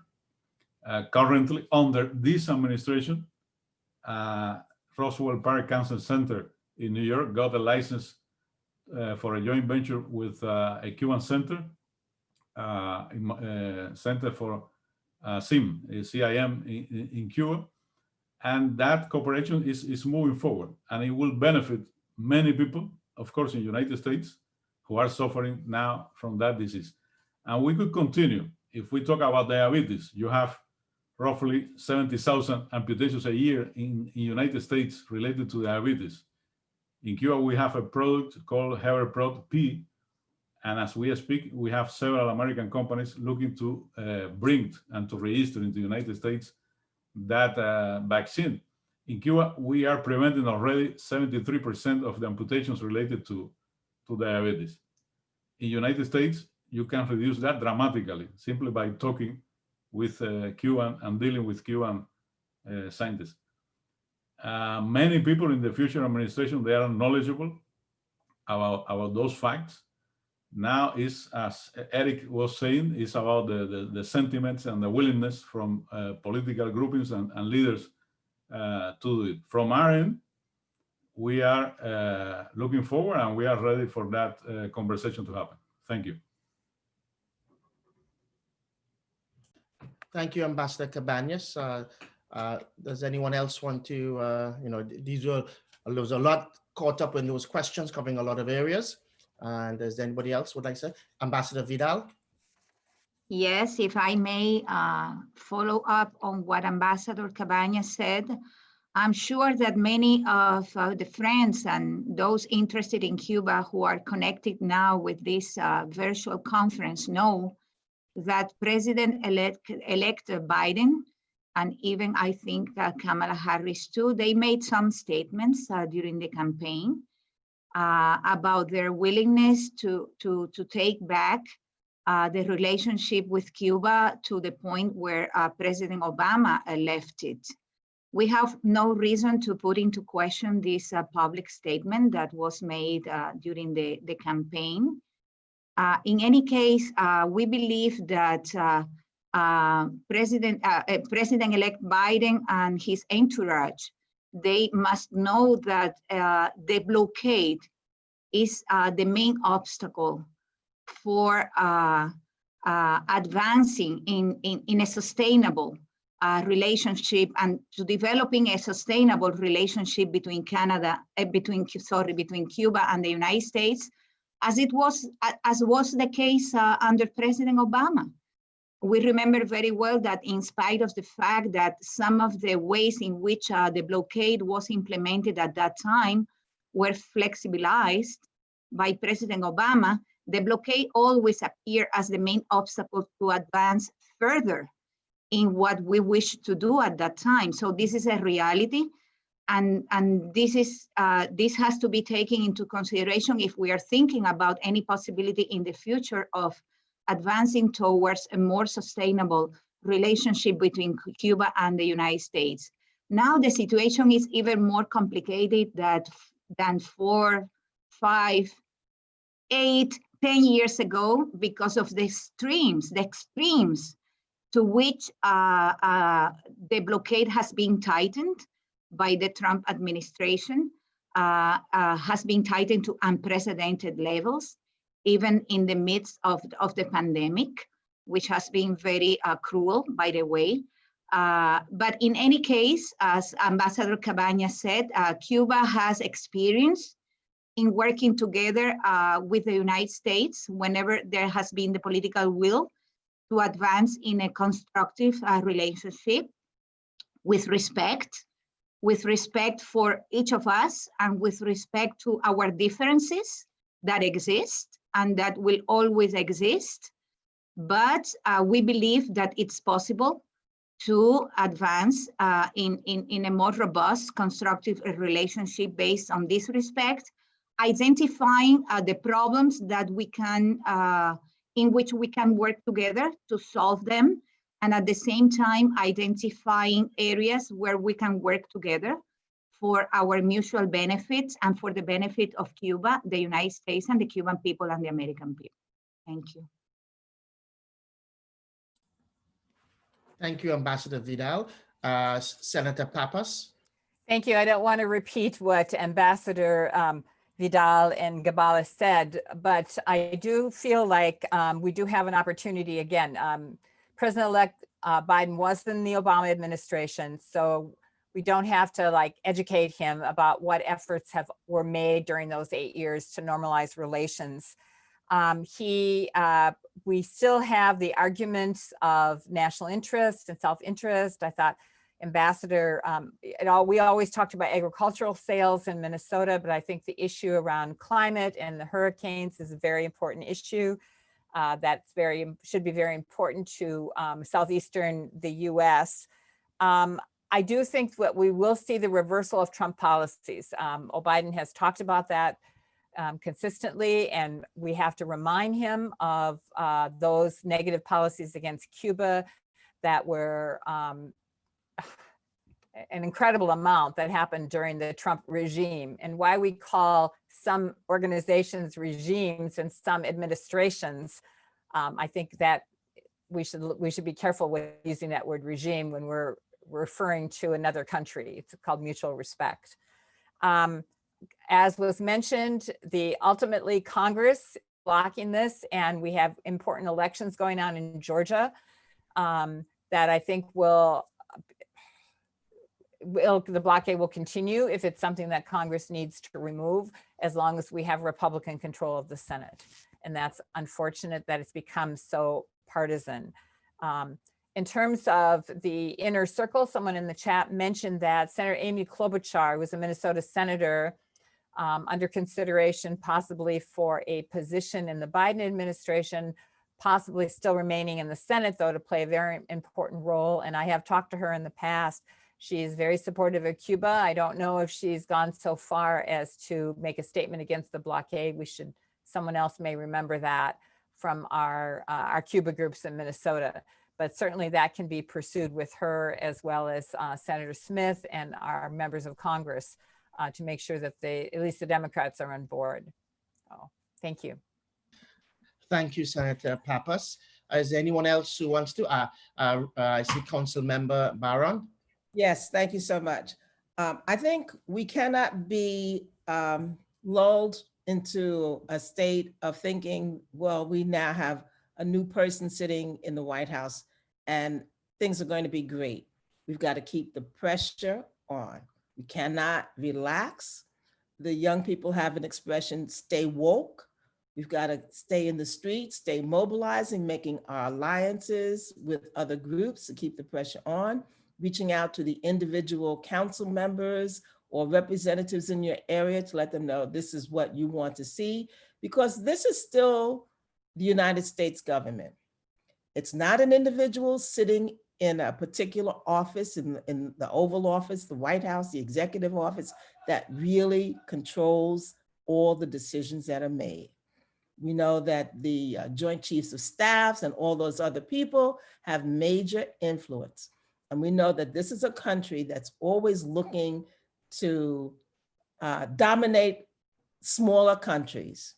We should not be lulled into thinking that it's going to be a great walk in the park because of a new person sitting in the White House. And someone put in the chat, what about Guantanamo? I think we need to, as one of the other panelists said, remember that this is the first step, lifting the embargo, ending the trap. That's the first step. And we've got to make sure that we support Cuba's sovereignty as an independent nation. Thank you.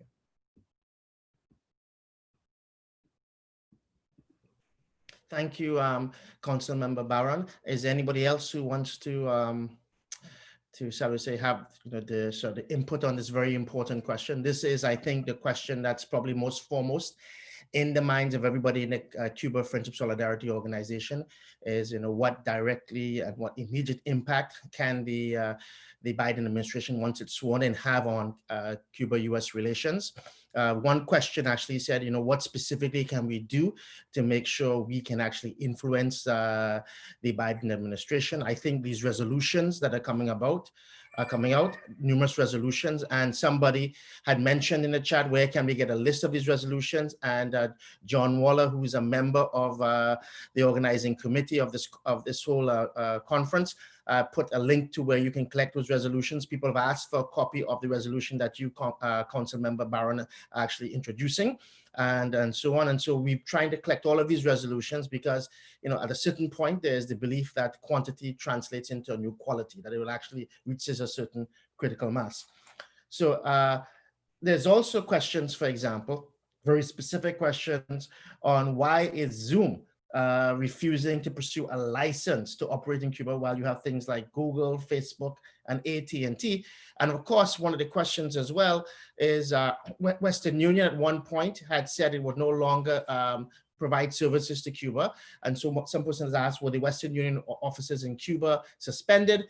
And do people have hopes that many of these things will be reversed once the Biden administration is firmly in the presidency?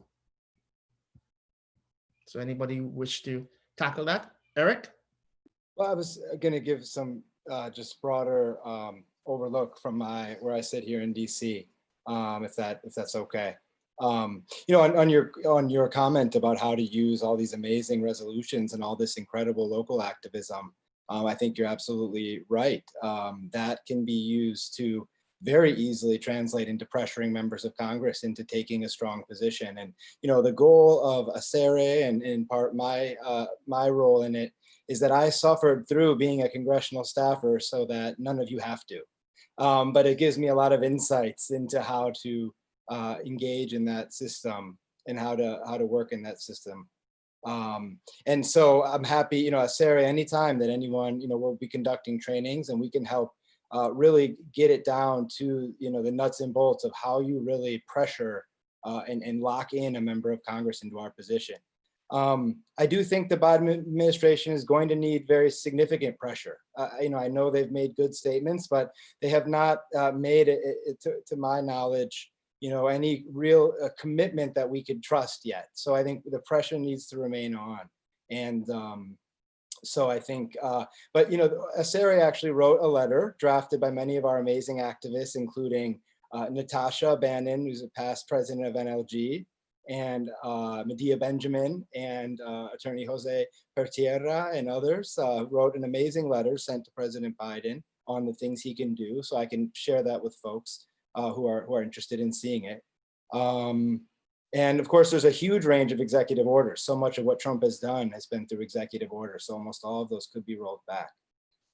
One thing I wanted to flag is, even before we get to a Biden administration, I wanted to flag something that a lot of people haven't been talking about, which is that because of the head of the Senate Intel Committee stepping down, we actually have Marco Rubio is currently the head of the Senate Intel Committee. So that's a very, very dangerous person to be in that role. He's one of course, the most hawkish people against Latin American progressive and left governments in history. And so I think we really do also want to pay very close attention to what happens in the next few months. We don't know what a Trump and Rubio combination could lead to at such a difficult time. So I want to draw people's attention to that. But really looking forward to connecting with all of you. I think we need to create a campaign to ensure that Biden goes as far as Obama did, and then we keep pushing well beyond that. Thank you for that, Eric. Anybody else would like to add to those comments? I'm looking, okay. We have a question here. Just because we move on to another question doesn't mean people can't come back if they think of something they want to add. We have a question for Nikki Ashton, and this question is, how do we get the Canadian New Democratic Party to take a clear position of support for Cuba? you have stood out for your unequivocal and unambiguous position in support of Cuba, while quite often the NDP has taken, as some people would say, very, shall we say, desultory stances.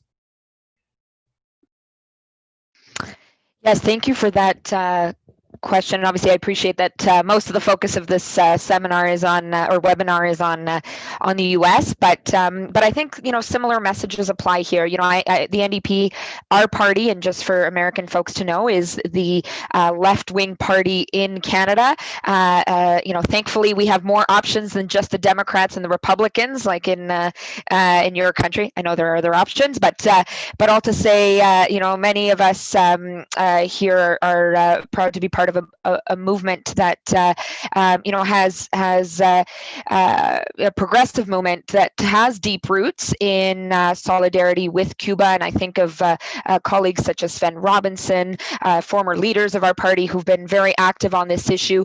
The NDP does not support the blockade in Cuba.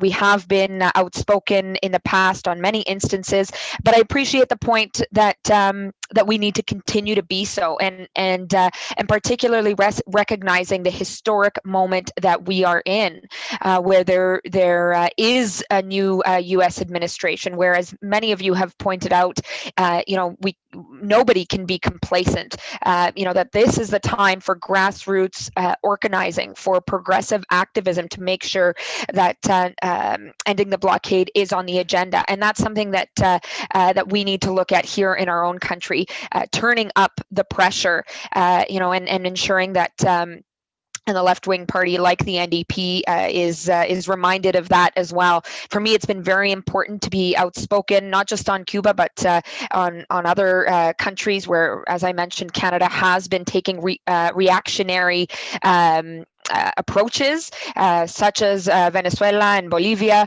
and so that's something that we need to continue to do so, and hold our government here in Canada to account. But again, I just want to underscore the importance of supporting grassroots organizing, supporting the work that so many of you are doing, listening to grassroots activists, not just in the U.S. but here in our country. Thank you for what you are doing. It means the world to us, and let's just keep pushing in this very important moment that we are in. Thank you very much. Thank you for that, Nikki. As I deal with I deal with an upset 2-year-old who I think is crying because the blockade still continues. But the question we have, hey baby.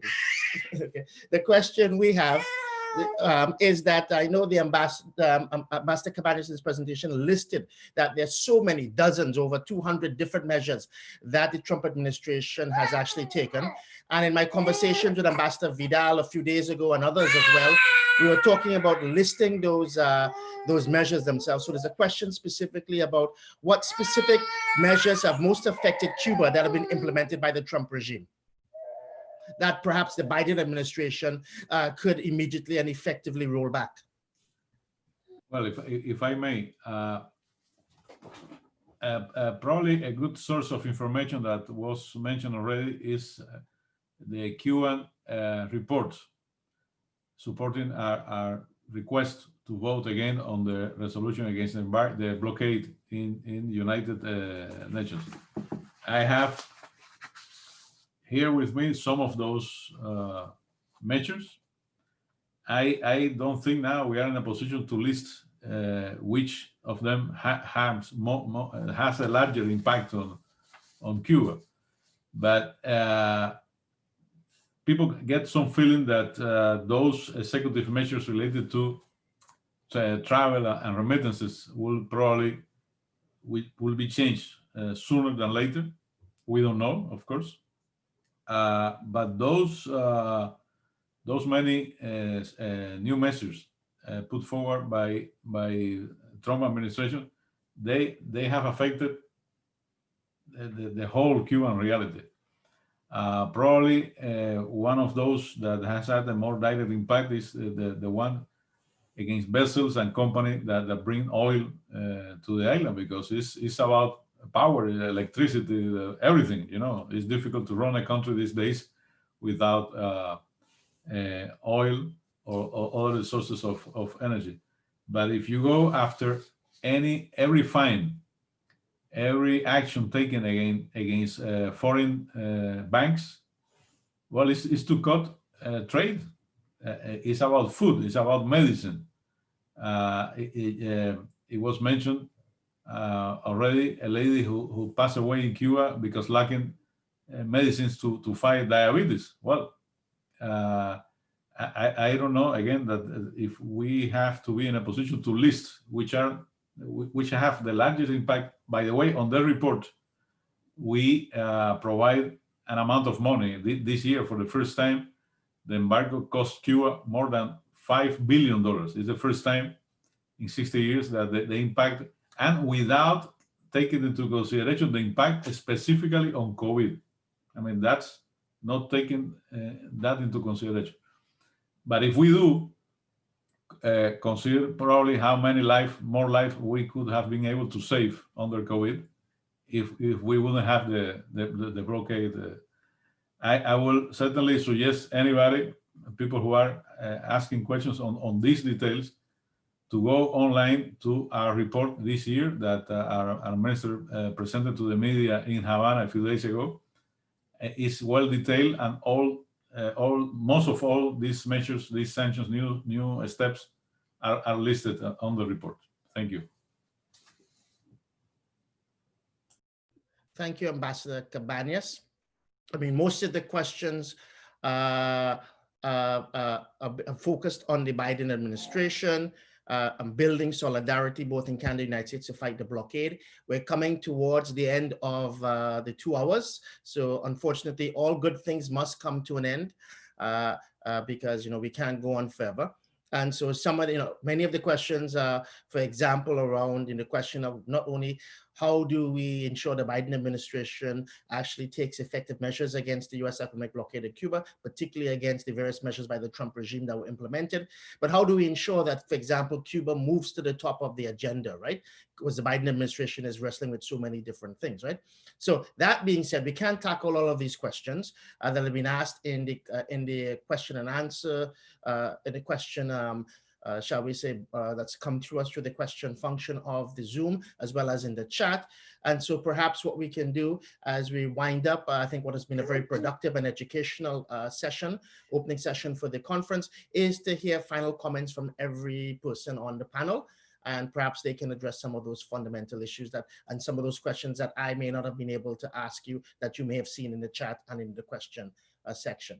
So perhaps we begin with you, Ambassador Cabañas. Well, a final comment. The blockade is the core subject in any kind of relationship we can establish into the future with the United States. We talk about, some of us talk about sustainability. It's impossible, completely impossible, to build a sustainable bilateral relationship if we don't lift if the blockade is not lifted. If not, we will have executive orders in one direction for 4 years, and then the next administration will have executive orders in the opposite direction in the next 4 years. This is not responsible. It's not ethical. I describe the blockade not only as an act of war, but it's genocidal. I mean, the blockade kills people. It's not something abstract. It kills people in Cuba, it kills people in the United States, and it kills people in other countries as well. If many of you who are following the conference ask yourself, what should I do?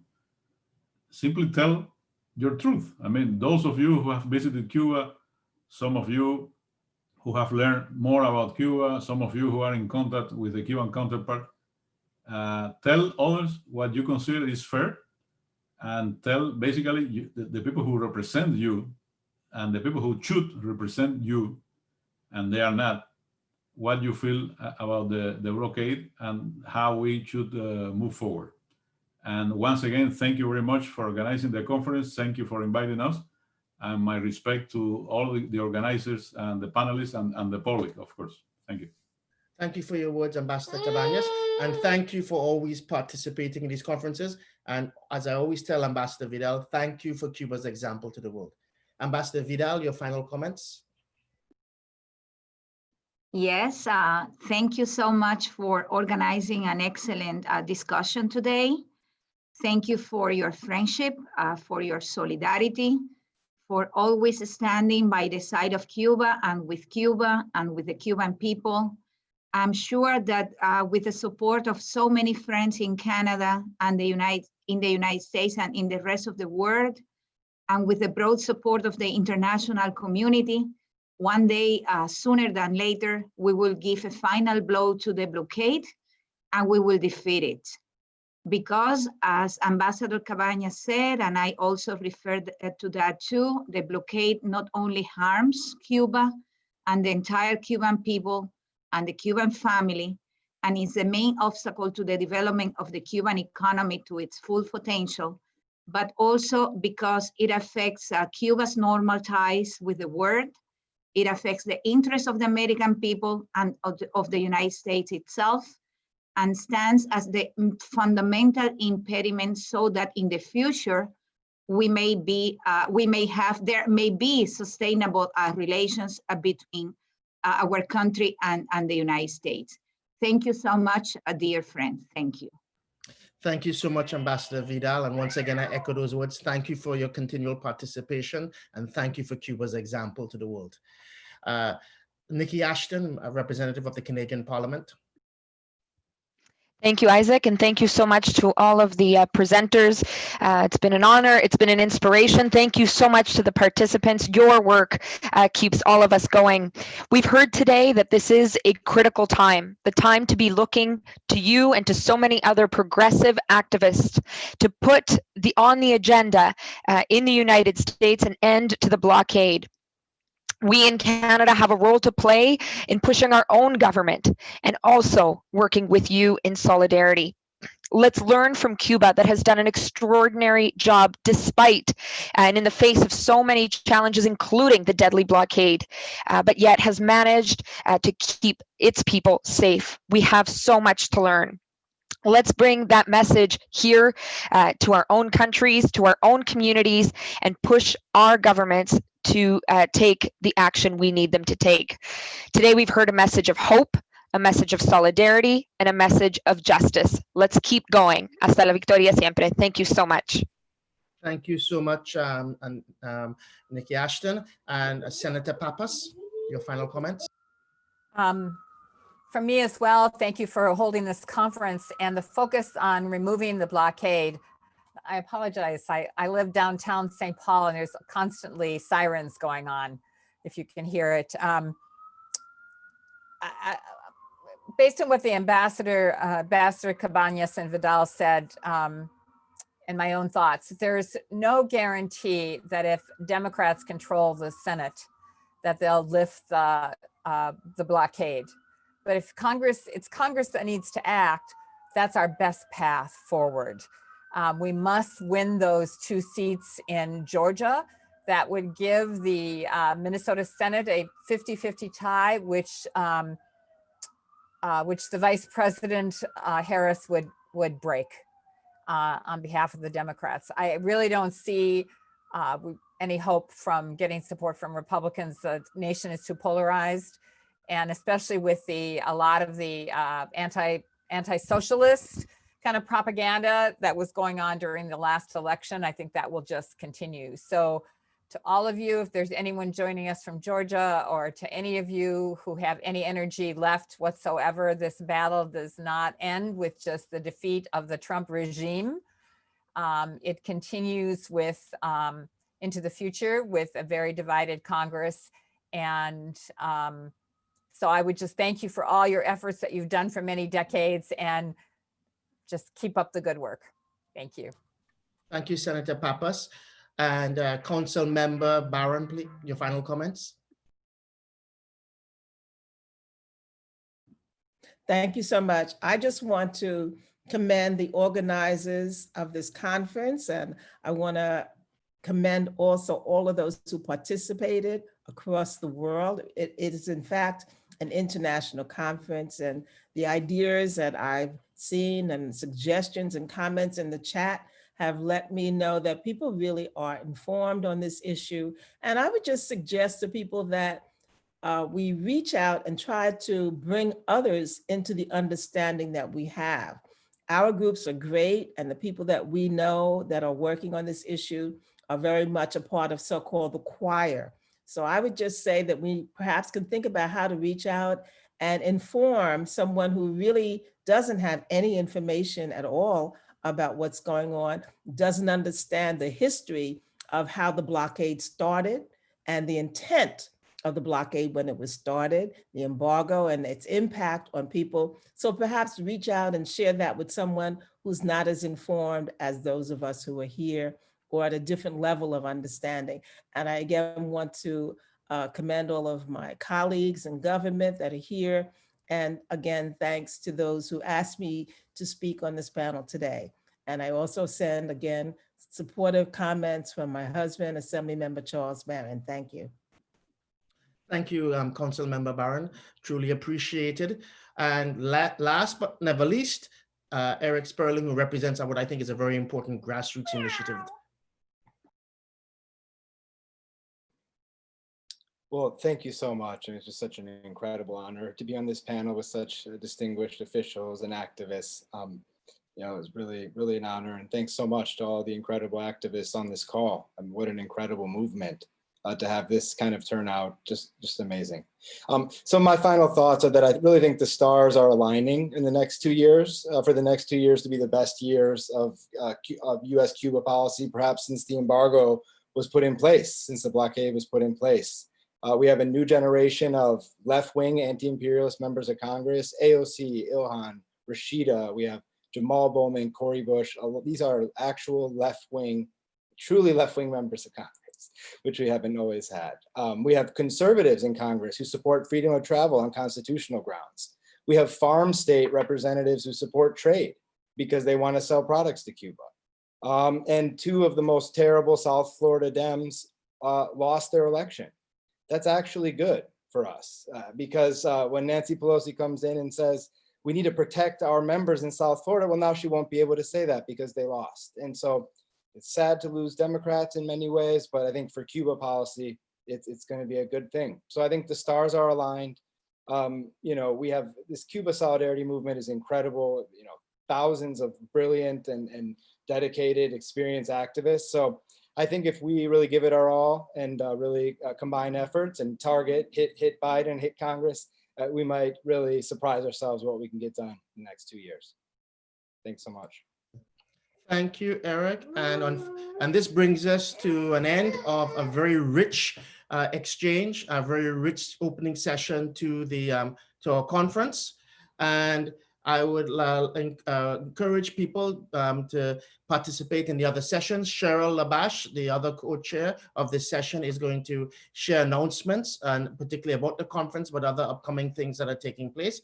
And as was pointed out by Council Member Barron, not only do we have people from Canada and the United States here, we have people from across the world. This is an international movement.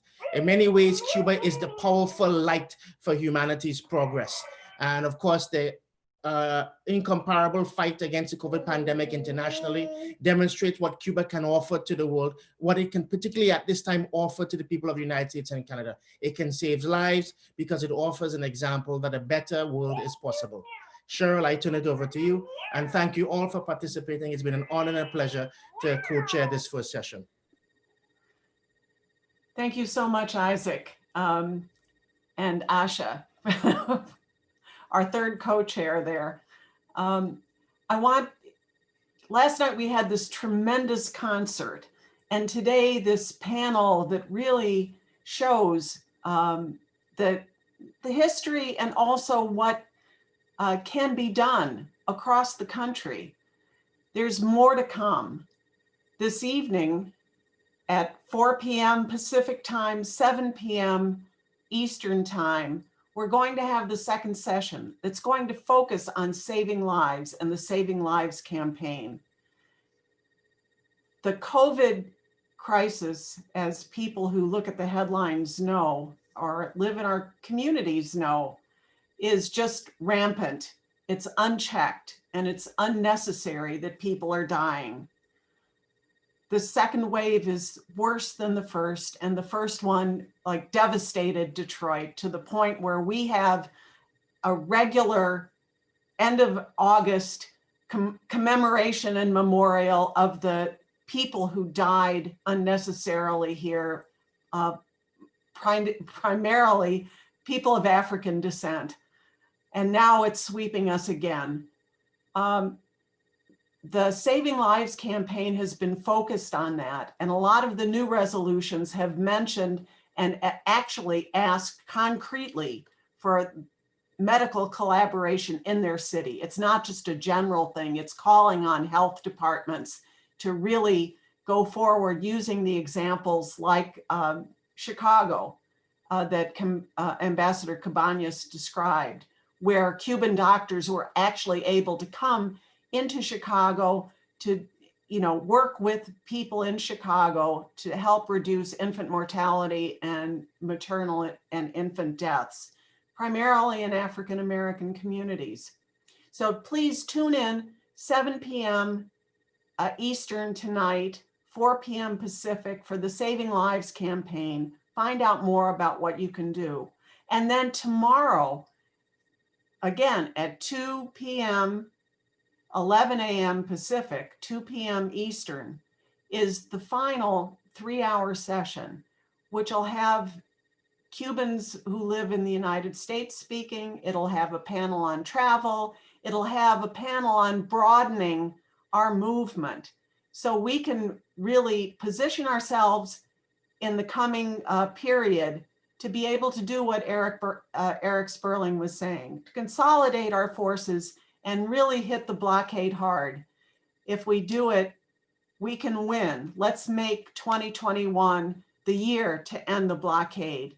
Thank you all. Thank the panelists. Thank everybody. More than 300 people tuned in. And we'll move on to the next section. We're going to show some videos in between. Take a break if you want to tune back in. We'll have some of the Belly of the Beast videos. We'll have some of the really great videos that were done by Hernando Calvo Espino, including All Guantanamo is Ours. We'll show some of those if people want to tune in. Otherwise, take a break and come back 4 p.m. Pacific, 7 p.m. Eastern time tonight. Thank you all so much. Thank you. Viva Cuba! Viva!